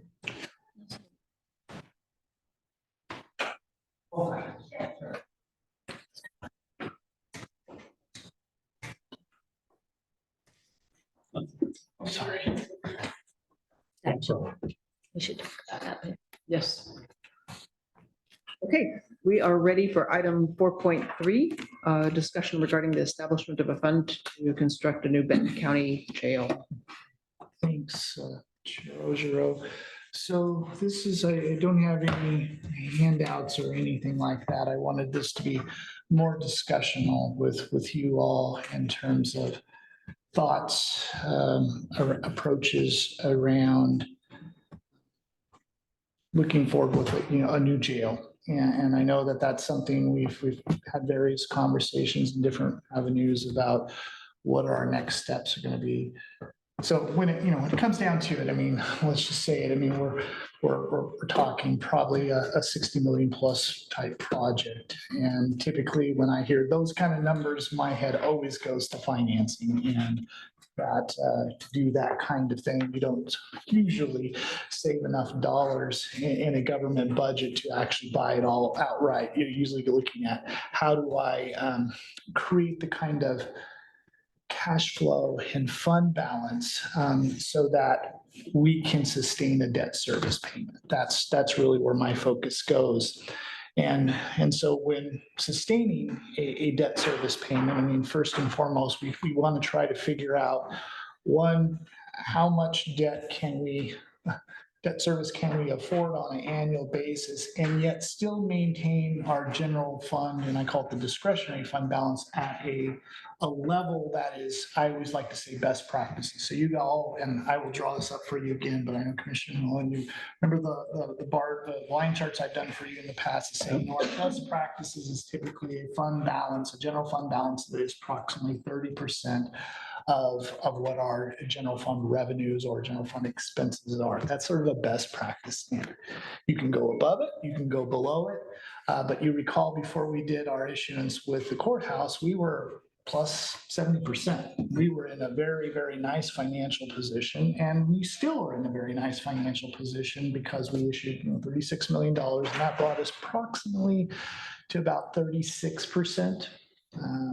Give or take. Of course, it always changes every time you get an annual financial audit and report. But and at the time we talked about what are some of the key things that are going to happen over the next several years that are going to put us back to a place where we can potentially borrow again. And as I've looked at the horizon of fund balance, it has constantly grown for us over the years. We also have a time coming up here in about 3 years where we are going to be paying off debt. We have our PERS bonds that are going to actually come to maturity, and we're not going to have that debt service. So that is going to free us up to really be able to go out and potentially do more. And again, it's always going to come down to, okay, how much do we want to push the envelope? And my job is to try to make it to where we can do the things we want to do, but yet still always be in that place. So first and foremost, I would say to you from a new jail standpoint, I think if we are to look to do this within our own financial capacity, that is usually the best way to do it. Now, of course, there's always the possibility, do we get a levy passed at some point or increase passed at some point that would provide us more general fund to be able to put towards the debt service, and that's always a wild card as well. We could, as part of this discussion, we could set up a fund. It's easy to set up a government fund and begin saving money or putting money away. I'll go two different directions on that. I mean, part of it is that you basically would just be taking from one fund and putting it in another, because usually the fund balance of the general fund is what we look to keep growing so that we have capacity. That's essentially our savings account, our rainy day fund. And that runs, right now, our estimates show, somewhere between 26 and $28 million is about where we have run, and that has been pretty stable and continuously growing. But if we do that, so the dollars go into a fund, it sits there, and it can grow, but ultimately it's all going to be looked at if we are ultimately going to try to finance this ourselves. The other thing I guess I put out there about pulling money to save into a fund is we're going to also be spending some money. And there's going to be some issues coming in front of all of you here in the next 6 months, where we have all talked about salaries and some of the impacts to market studies that have been done. Obviously, we are going to be moving into a bargaining session. It's not difficult to look and see what we're seeing across the state, across the nation, in terms of what increases are looking at. They are big. I think, recently we talked about Yamhill County, 13%. I mean, these are significant increases. I don't know, obviously where things end up landing, but the economy has not, we've been in a situation with historically high inflation. And now is the time where you're starting to see a lot of those things. It's time to catch up in relation to salaries and getting the balance. So it's like it kind of sort of compounds. You take money away to save, you take money away to be able to expend for some of these other things. So I'm open. I mean, there's so many different ways for us to approach this. And I certainly think, if it is the desire of the commissioners to want to try to have some kind of just dollars that we could set aside and demonstrate that we're dedicating that. I, of course, would look at that as, okay, there's this pot and there's this pot. And ultimately, I just put it together to be able to say, what can we do in relation to that? It's good if we are putting money away. It's a signal that these are dollars that we could maybe match against a potential other, bond proposal down the road, whenever that time may be. Like I said, as a finance guy, my head always goes to, I'm managing aggressively the fund balance of the general fund on how do I keep making that thing grow. And some of the strategies I take on when managing the budget is, how do I look at all of the different restricted revenues and maximize the use of restricted so that unrestricted isn't taken away, because that's the flexible dollar. So for example, I look over here at my colleague, April Holland, who has, a variety of different types of grants and things that we use in the health department. Are we always maximizing the use of that and not putting the pressure on the general fund? Can we reach out for other grants and be able to use that to pay for, supports that and now enables us to grow? What about fees? I know we talk about fees a lot. Are we charging as much as we should? We have a lot of programs to where we have fees, but whatever those fees don't pay, the general fund has to pick up. So those are always tough decisions. Do you increase fees? But what that does is that shrinks the pressure on that unrestricted general fund balance and grows it to where we can all get those number ratios up more and put us in a position where maybe we could go out and issue a certain amount of bonds. When it comes to actually bonding, just using the example of the courthouse, we issued $36 million.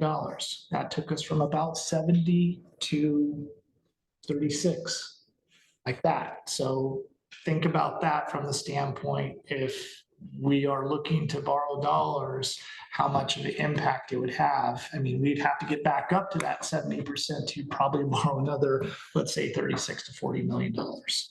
So it takes time. It will take time to be able to get to the place if we're actually going to finance that.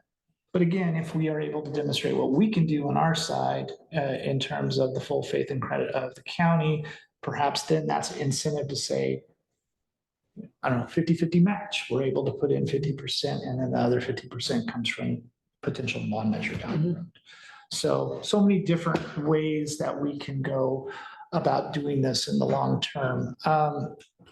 I guess the only other thing I throw out, and I've never been a big fan of these, but I'm not saying that it's impossible. We can always put out 40-year bonds. We traditionally put out 20, 25, and 30. I usually don't model those because I'm kind of a conservative guy, but at the same time, our underwriters have said you can consider 40-year bonds. It's longer, a lot more, it's more expensive in the long run. But when, you have a lot of facility projects, we can always look at a 40-year structure. Rates aren't terrific right now. When we issued the bonds back in June, we caught a great break.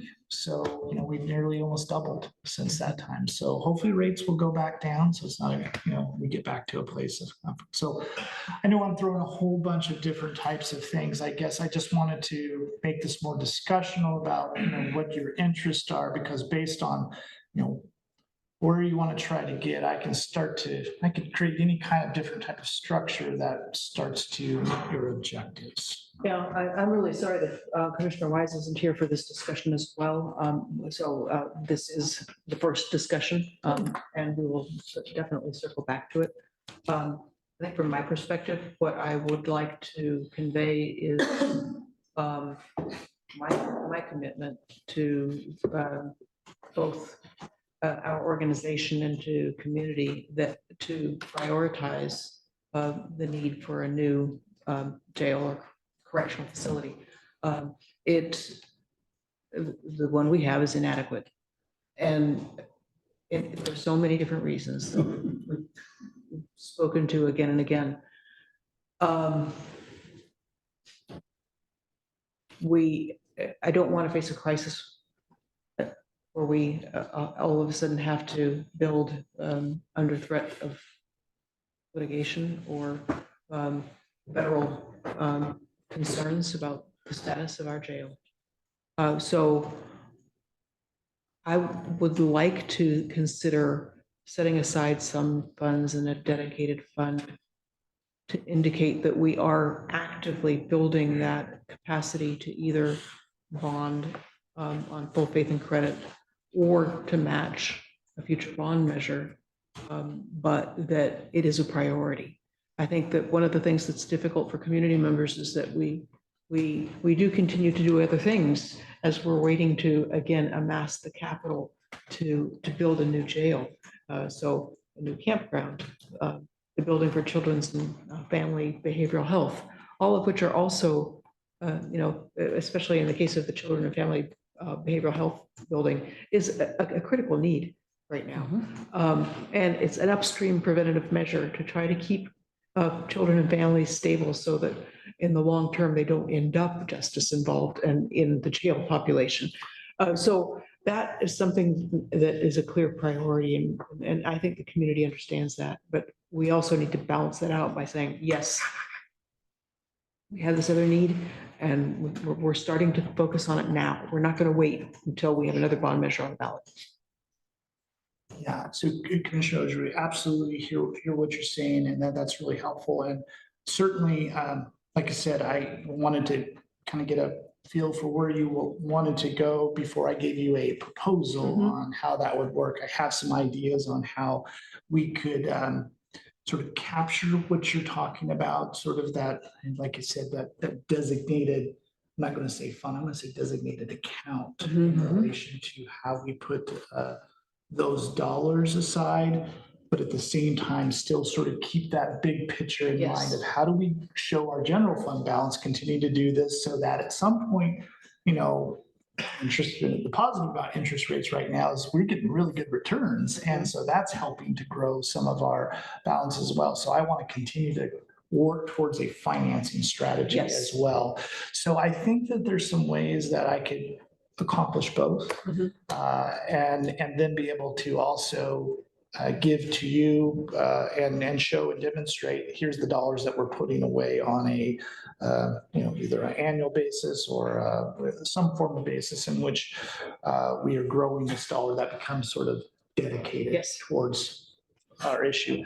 The other thing, I guess, just to think outside the box a little bit too, and I always, you know, think how do I bolster more of our fund balance? How do we grow that more? You know, it always comes down to expenses. I mean, what are the things we're doing right now? I mean, we've had conversations obviously about fleet, and we will continue to have conversations about fleet, but those are things that obviously they take away from that ability. While we're trying to grow this up, that's also bringing us down as well. So I think, how do we discipline ourselves to some of those areas where they're important, but this is a bigger priority, and how can we avoid taking from that fund balance and to be able to put there? Are there certain services that we're looking at? I mean, obviously our jail is getting to a situation where it's very difficult to manage it. I've had conversations with the sheriff's office and others. I mean, is there temporary curbing of expenses and ways in which we can help to grow that so that we can buy the jail? I know those have a lot of impacts across the board in terms of cutting costs in other areas to save, but I just think we should be open to that. I think what we do, we're very prudent right now, and we've seen nice balance, but how do we go faster? And there's different strategies that we can take on the expenditure side too. Well, I think that we want to look at all the options. And I can certainly understand not wanting, setting aside a dedicated fund also means that there's a little bit of a limitation of flexibility for doing other things. But this is a priority. And I think we need to acknowledge that. I think this is, in looking at Rachel, this is a good, leadership discussion as well, because we all play a role in this. I mean, most every one of your departments has a general fund expectation. So how can everybody come together and say, all right, this is where we really need to put our efforts as a priority. And so what can we do in every one of our departments that might be more efficient, or maybe reduce some cost here and there so that we grow that general fund balance? This can really be more of a leadership effort as well, because like I said, there's not, outside of the health centers, it's about the only one that has, everyone else has a pretty much reliance on the general fund. So. I think I raised this question with you a couple months ago, just absolutely nothing specific, but we've done a pretty good job, a really good job of, like the EOC, okay, relatively small dollar amount, and we were successful at getting state and federal dollars to cover 80% of the cost. So the correctional facility is the elephant in the room that's left from our bond measure last May. And my thought was just trying to not have such a steep hill to climb to get to the dollar amount that we need. I'm pretty well convinced that we've got the design for the facility that we need. Here's the cost. And there was discussion of, reduce it 20%. Okay, and I think the estimate was, you'd say 10%. You would now have a facility that's not nearly as good as what you have designed, and you save 50 cents on the dollar, which I don't think is a good trade-off. What I like, and I think Zan mentioned the word flexible, and I'm a big fan of flexible money, but also that we've made a commitment. We are making a commitment. We need, and I think a lot of the comments after last May, during last May's vote, oh, we need a jail correctional facility. But, and there were enough things for our community not to like about the bond measure that they voted against it, but I don't think that was really changing the notion of, yeah, we need a new facility. So anything, I think it's important for us to be on record that this is a priority, and I will leave to you to work your magic on the specifics. But I think we need to let the community know that we're working on this, and it's a big lift, and but we will get there. Yeah, I can put together sort of a proposal to you, knowing kind of where you want to land, and wanted you to understand sort of the things that I'm looking at as well. And I can, one, it's easy to kind of set up sort of a redirection of dollars and be able to demonstrate a effort and dedicated effort towards growing dollars, but also just, some other strategies that can help us get there faster. Rachel and I talked a lot about facilities right now, and obviously we make some good decisions, I think, going forward in terms of providing adequate facilities. But I also think we have opportunity to maybe maximize the use of our facilities and potentially leverage dollars through perhaps selling of existing property and looking at ways to do it. And those are monies that could then be dedicated, towards the savings account, if you will. So I think it's a combination of setting up the account or the fund, that's easy. Redirecting or having some redirection strategy, that's easy. It's really how do we grow it quicker, and how do we yet still be able to maintain a healthy fund balance growth so that we could potentially finance as well. Yeah. Because I always believe that's if the market's right, that's the place that you can get a lot done, especially with a very sound balance sheet. Well, and we have the site. And yeah, exactly. We're developing, so we're not starting at zero. So if I could have maybe is a month okay Yes. to be able to maybe come back to you with sort of here's a way to give you an idea what it might look like, and like I said, give some thoughts around maybe some other initiatives that we could take on to further that if that's appropriate. That sounds great. Okay.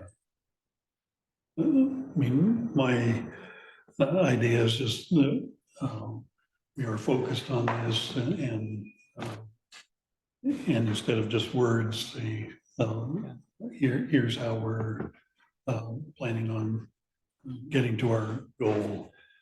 You mentioned the 2027 PERS bonds maturing. What kind of dollar amounts that? What kind of dollar?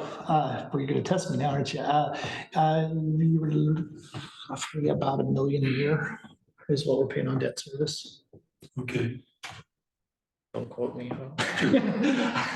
It's roughly about $1 million is what we've saved then in terms of not having to dedicate towards debt service. Now, having said all this, there's always the unknown, right? We don't know what PERS rates are going to do. PERS rates could take off. We're hoping a leveling, and we may have to look at side accounts and things that are going to keep our employer rates from going outside. So those are always things. I already mentioned salaries and wages. We're going to have to deal with those things as well. So while we're trying over here, there's also going to be some other pressures that we have to balance as well. Yeah, and again, I think that there are, the question also, where are there other funding opportunities? Like you said, with Emergency Operations Center, are there places that we can find dedicated dollars elsewhere that could help support this effort? So a lot of different things that we can look to take on. Well, you mentioned that this could help with the matching dollars approach, and I think that's to have some money already available for opportunities. Absolutely, I think it's smart. Most any large project has multiple funding streams. So I think this gets us in that game. When I come back to you, I'll also give you, it's been a while to give you an update now that everything is sort of worked its way through on where do we stand from a borrowing capacity. Because I need to update those numbers with the new debt services for the courthouse and probably do some reshooting of some of our estimates with interest rates higher. So I can give you an idea of what borrowing capacity would look like today. I mean, again, it's probably I'm going to guess probably about 10 million right now, but that's a guess. And that would probably put us right on the bare minimum. But it's above zero. Yes. It's definitely, like I said, we all agreed to build some room and we didn't want to go all the way down to nothing. So now we can continue to grow that, but I can also give you an update on where things stand. The interest rates are predicted to go down. How quickly? Good news, bad news. Yes. Good news is that, gives us a chance to maybe borrow. Bad news is we're enjoying some nice returns right now on our balances. So that's really helping our bottom line. So like to see it stay a little high for a while until we're ready to borrow. Don't hurry. Yeah. The other hand, from a housing perspective in the community, if those rates come down, might help. So always trade-offs. And I'll keep examining Chair Ogerow in terms of, I'm, as you know, I geek out a little bit on the financing things. And so there's always different and creative financing structures. We've talked a little bit about private-public partnerships as well. I can't say I'm an expert in those areas, but they're worth exploring. Yes. I know there's been questions about that particular financing strategy, but it's still worth looking at. Yeah, so I think that is worth looking at. I want to acknowledge the fact that the sheriff is still online and offer him a chance to contribute if he has anything to say. Everything's moving really slow on my computer for some reason. I apologize. I appreciate that, Chair Ogerow. I just appreciate the conversation, and I've said since day one, anything we can put towards it, I think would send a very strong message. So I'll just leave it at that. I do appreciate the input and I appreciate the conversation. Thank you. Thank you. Okay. If there's no other comments on this topic, I think we are finished with this item. And I'm looking forward to the chart. Okay, I know you like the bar chart or the line chart, so I'll make sure with the belly in. Okay. So thank you. It was a good discussion. We will move on to item 4.4, our calendar review, and invite Maura back up to join us.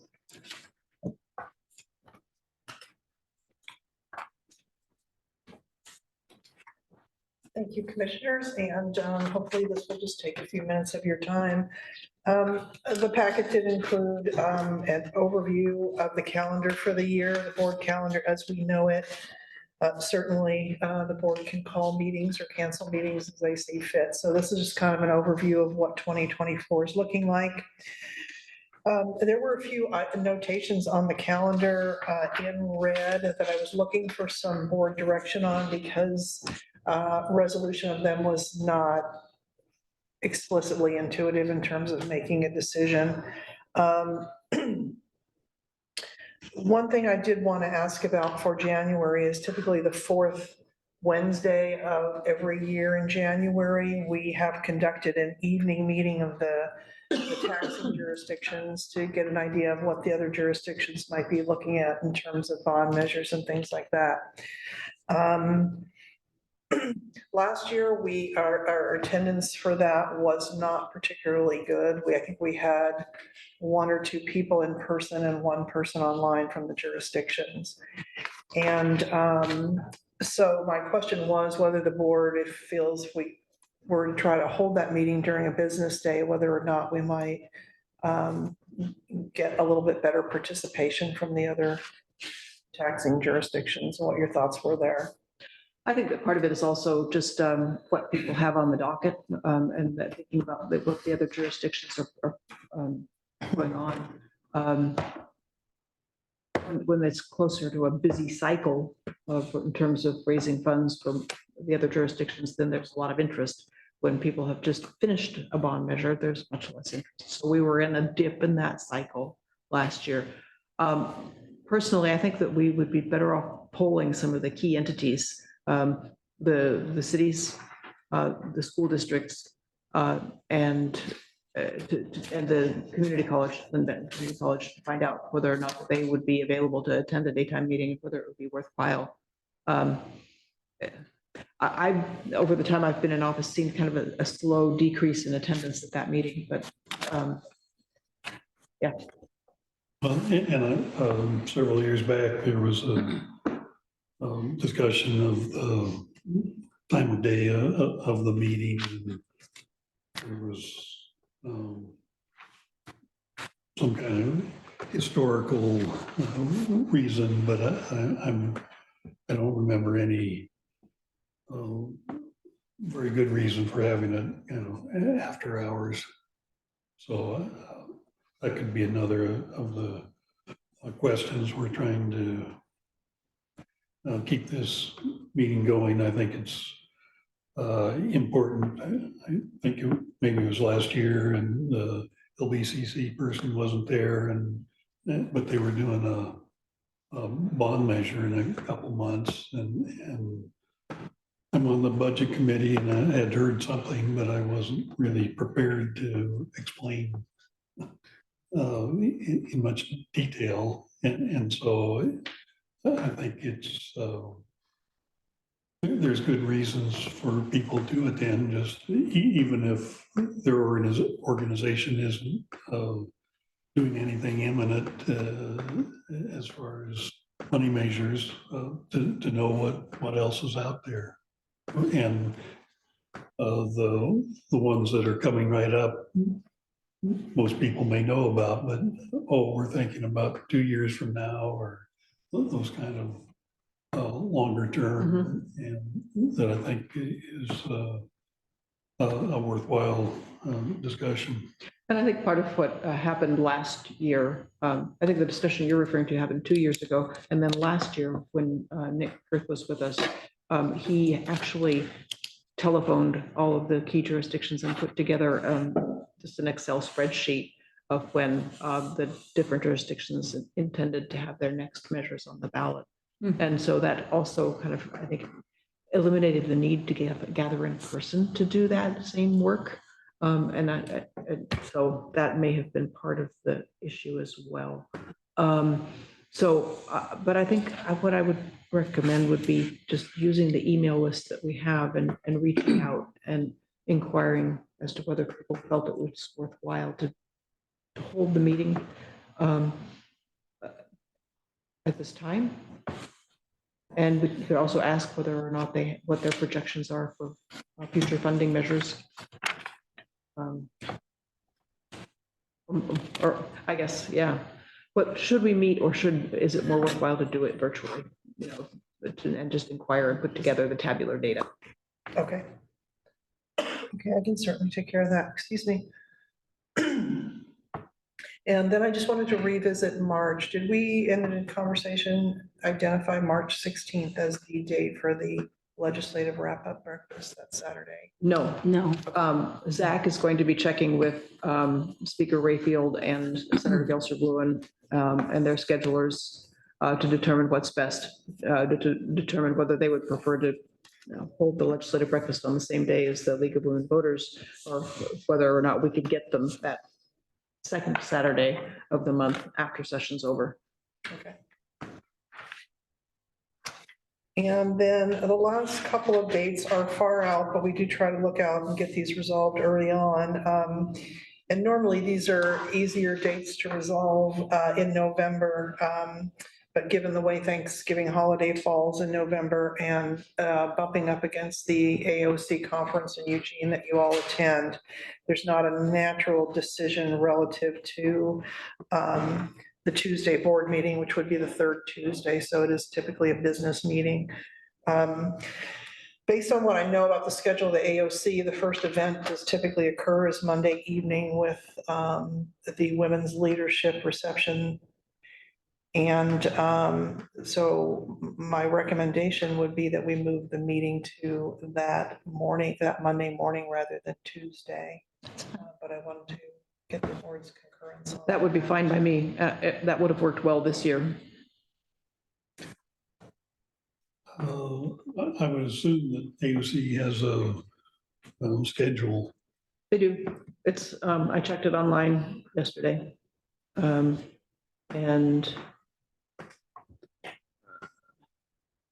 it's the same as usual. The meeting is Tuesday, Wednesday, Thursday, and with the evening event on Monday night and leadership of activities Friday morning for those that are in leadership. So it seems like Mondays. Yeah. Just move that one to Monday. And then the other one is that we have a city managers meeting on the 26th, which is the weekend, which is the week of Thanksgiving. We've typically moved that either before or after, but you know, we could push that to the first week of December, pending the availability of the city managers. Bringing it back a week obviously puts us in conflict with the AOC. So that first week of December, looks like there's flexibility, both on Monday and on Wednesday and Thursday. We usually do it in the afternoon though, correct? Correct. It's usually a 1 o'clock meeting. Oh. Doesn't have to be, but that's been historically the timing for that. Monday or Thursday look like they work.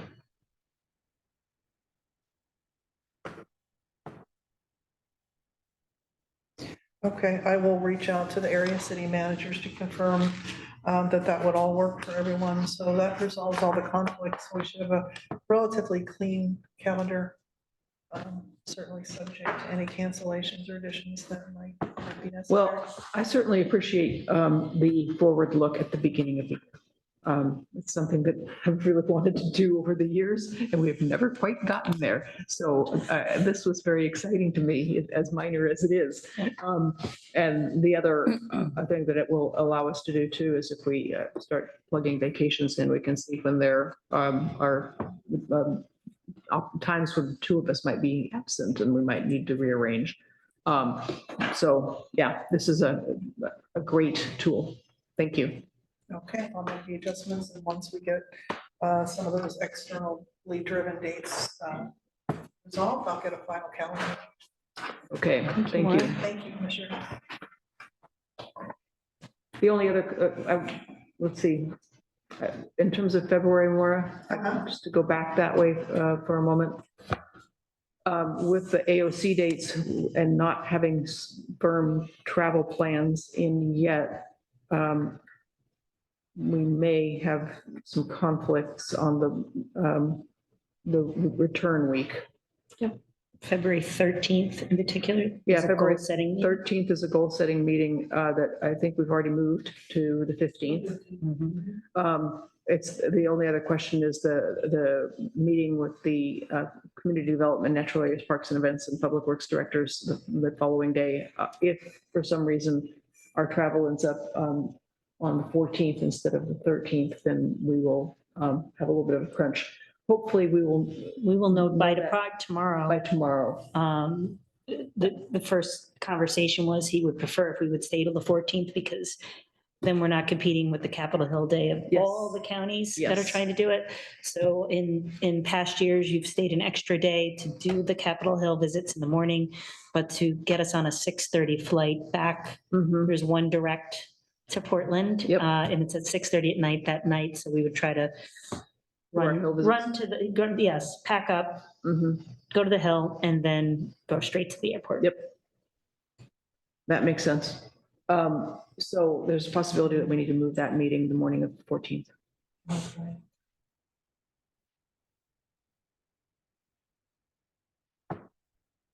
Could move it to Friday.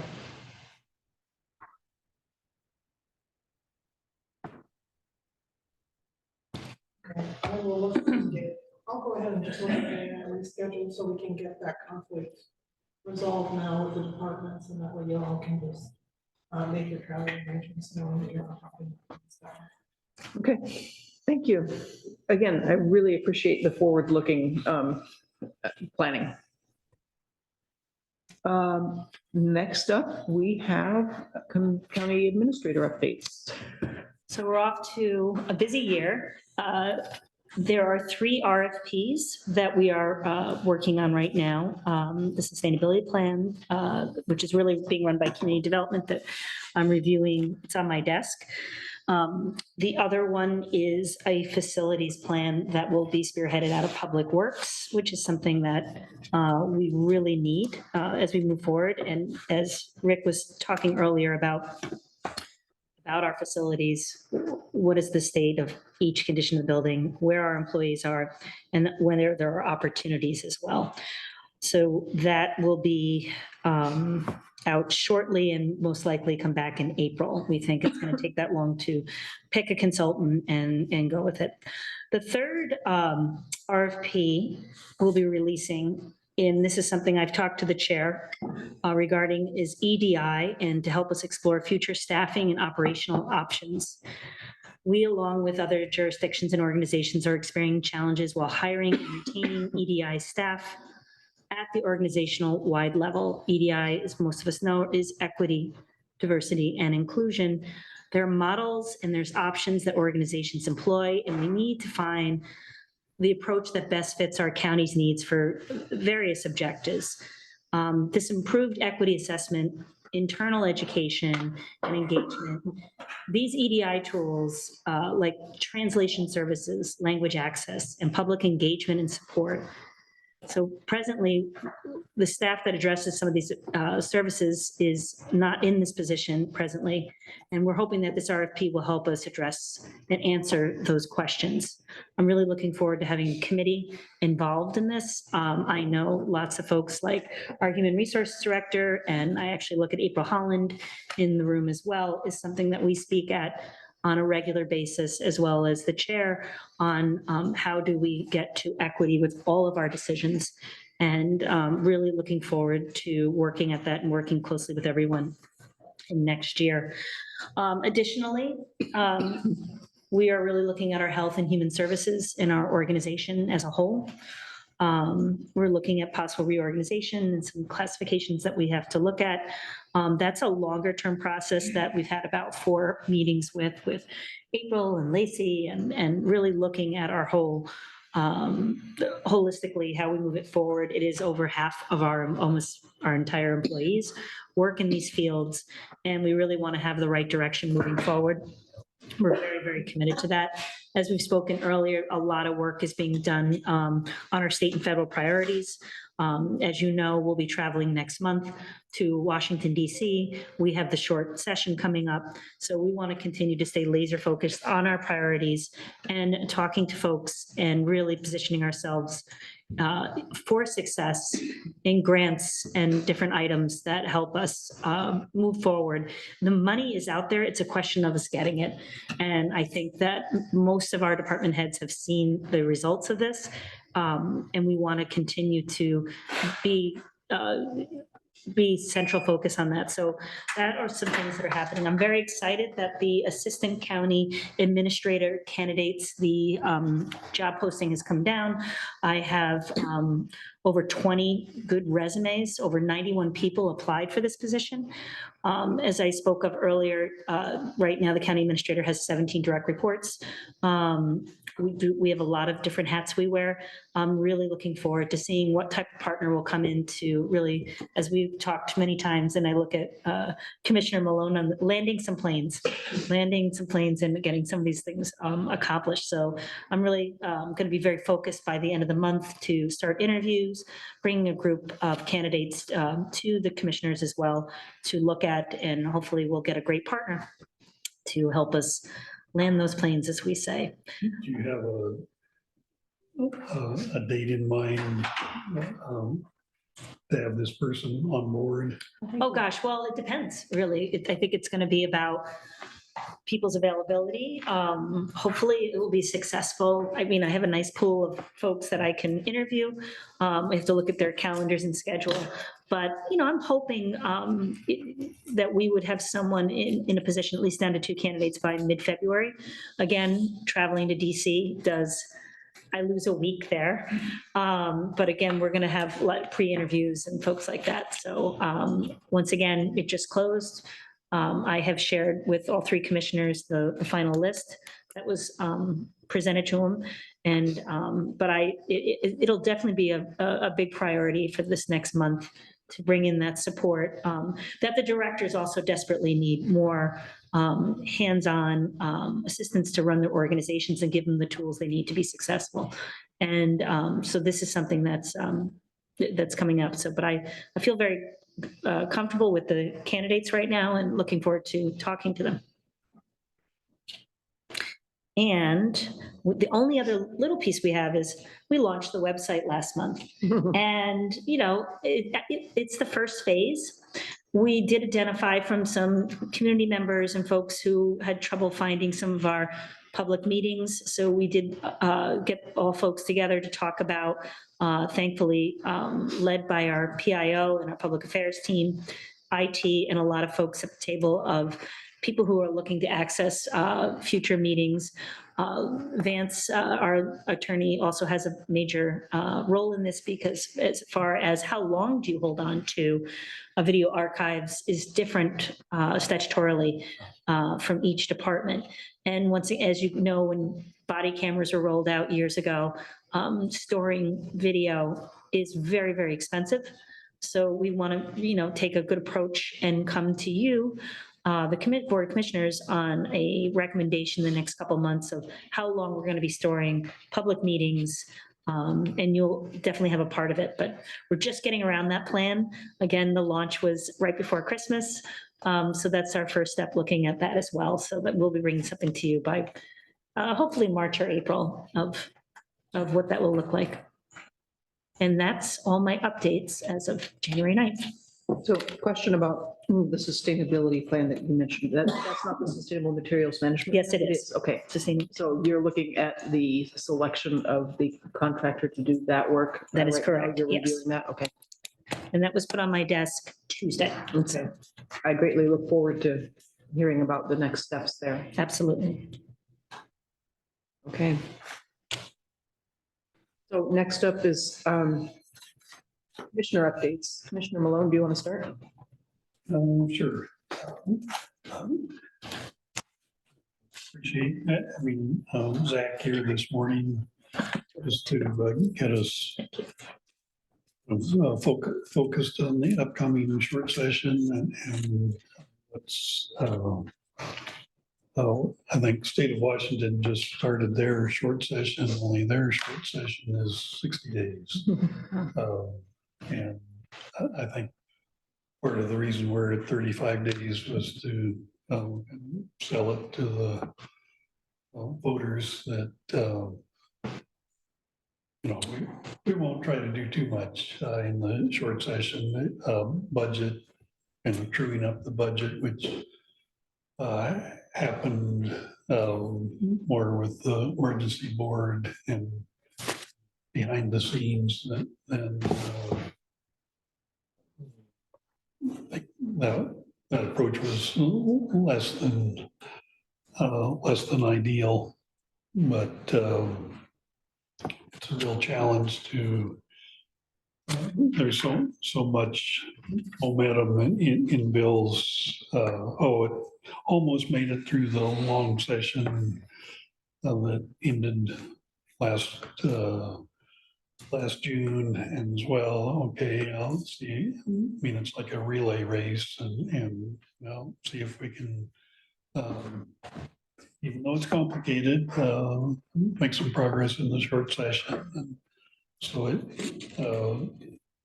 really is less than an ideal vehicle for complicated issues, but that's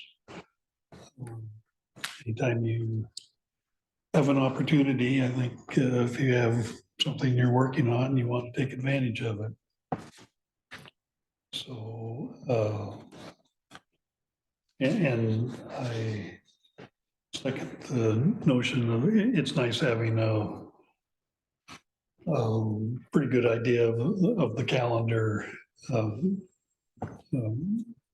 really for the whole year. I was gonna make a little joke, well, now that we're done with 24, let's do 25. Let's keep this thing rolling. But it is helpful. I mean, there'll be all kinds of changes, but at least as of now, this is our schedule, and so it makes it a little easier to plan around it.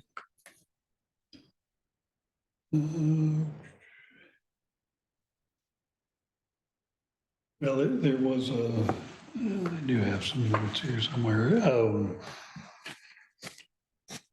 Some good discussions at the AOC meeting yesterday that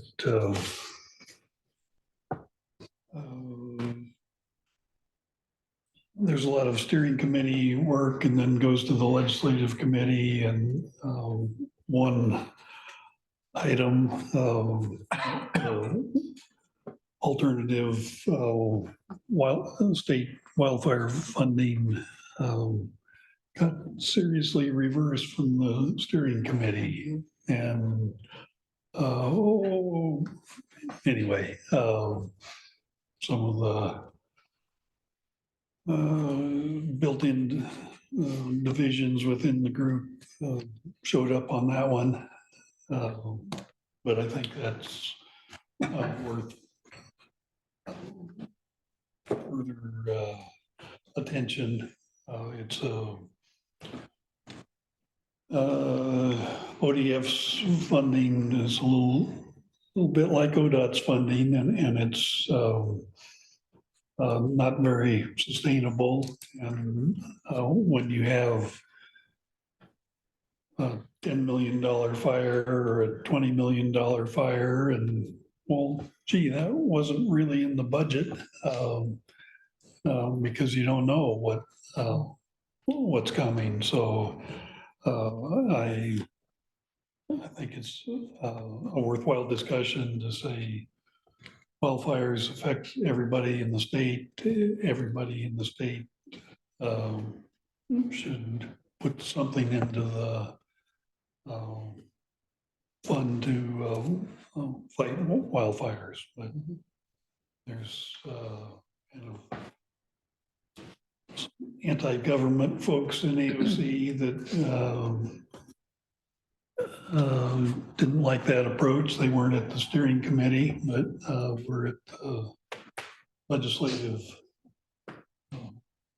meeting yesterday. So, and I would guess at February AOC, there'll be more attendance at the steering committee. So that, at the steering committee, the vote was 16-4 to proceed, supporting Elizabeth Steiner's well thought out proposal, and something that's a little different, that the counties were at the table, and not just after something had been developed, but to help develop the program. I think that's what what I have. Okay, thank you. I think I've mentioned most of what I've been doing. Focused again on the Health and Human Services and Public Safety agenda, as well as working with our coordinated regional office staff on flexible spending, flexible subsidy pool. Flexible what? Flexible subsidy pool, the concept that we're looking at for the House Bill 5019 funds that was presented to us last month at our health services meeting. We're just looking at partnerships and especially when it comes to potential partnerships with Samaritan and with the Coordinated Care Organization and potentially with Oregon State University to be able to help us with an evaluation piece of that new program so that we can successfully say that what we are piloting is making a difference in terms of rehousing people and not just in the near term, but keeping people in housing. Because the state is also looking at this type of approach. So we're working again with all partners, including the funder, to establish a pilot and then a program that will persist for us in the long term and improve our outcomes for housing people that have been unhoused. So I've had a couple of conversations about that with staff and with external partners, and I have one more coming up with our colleagues at the IHN CCO and Samaritan Health Systems.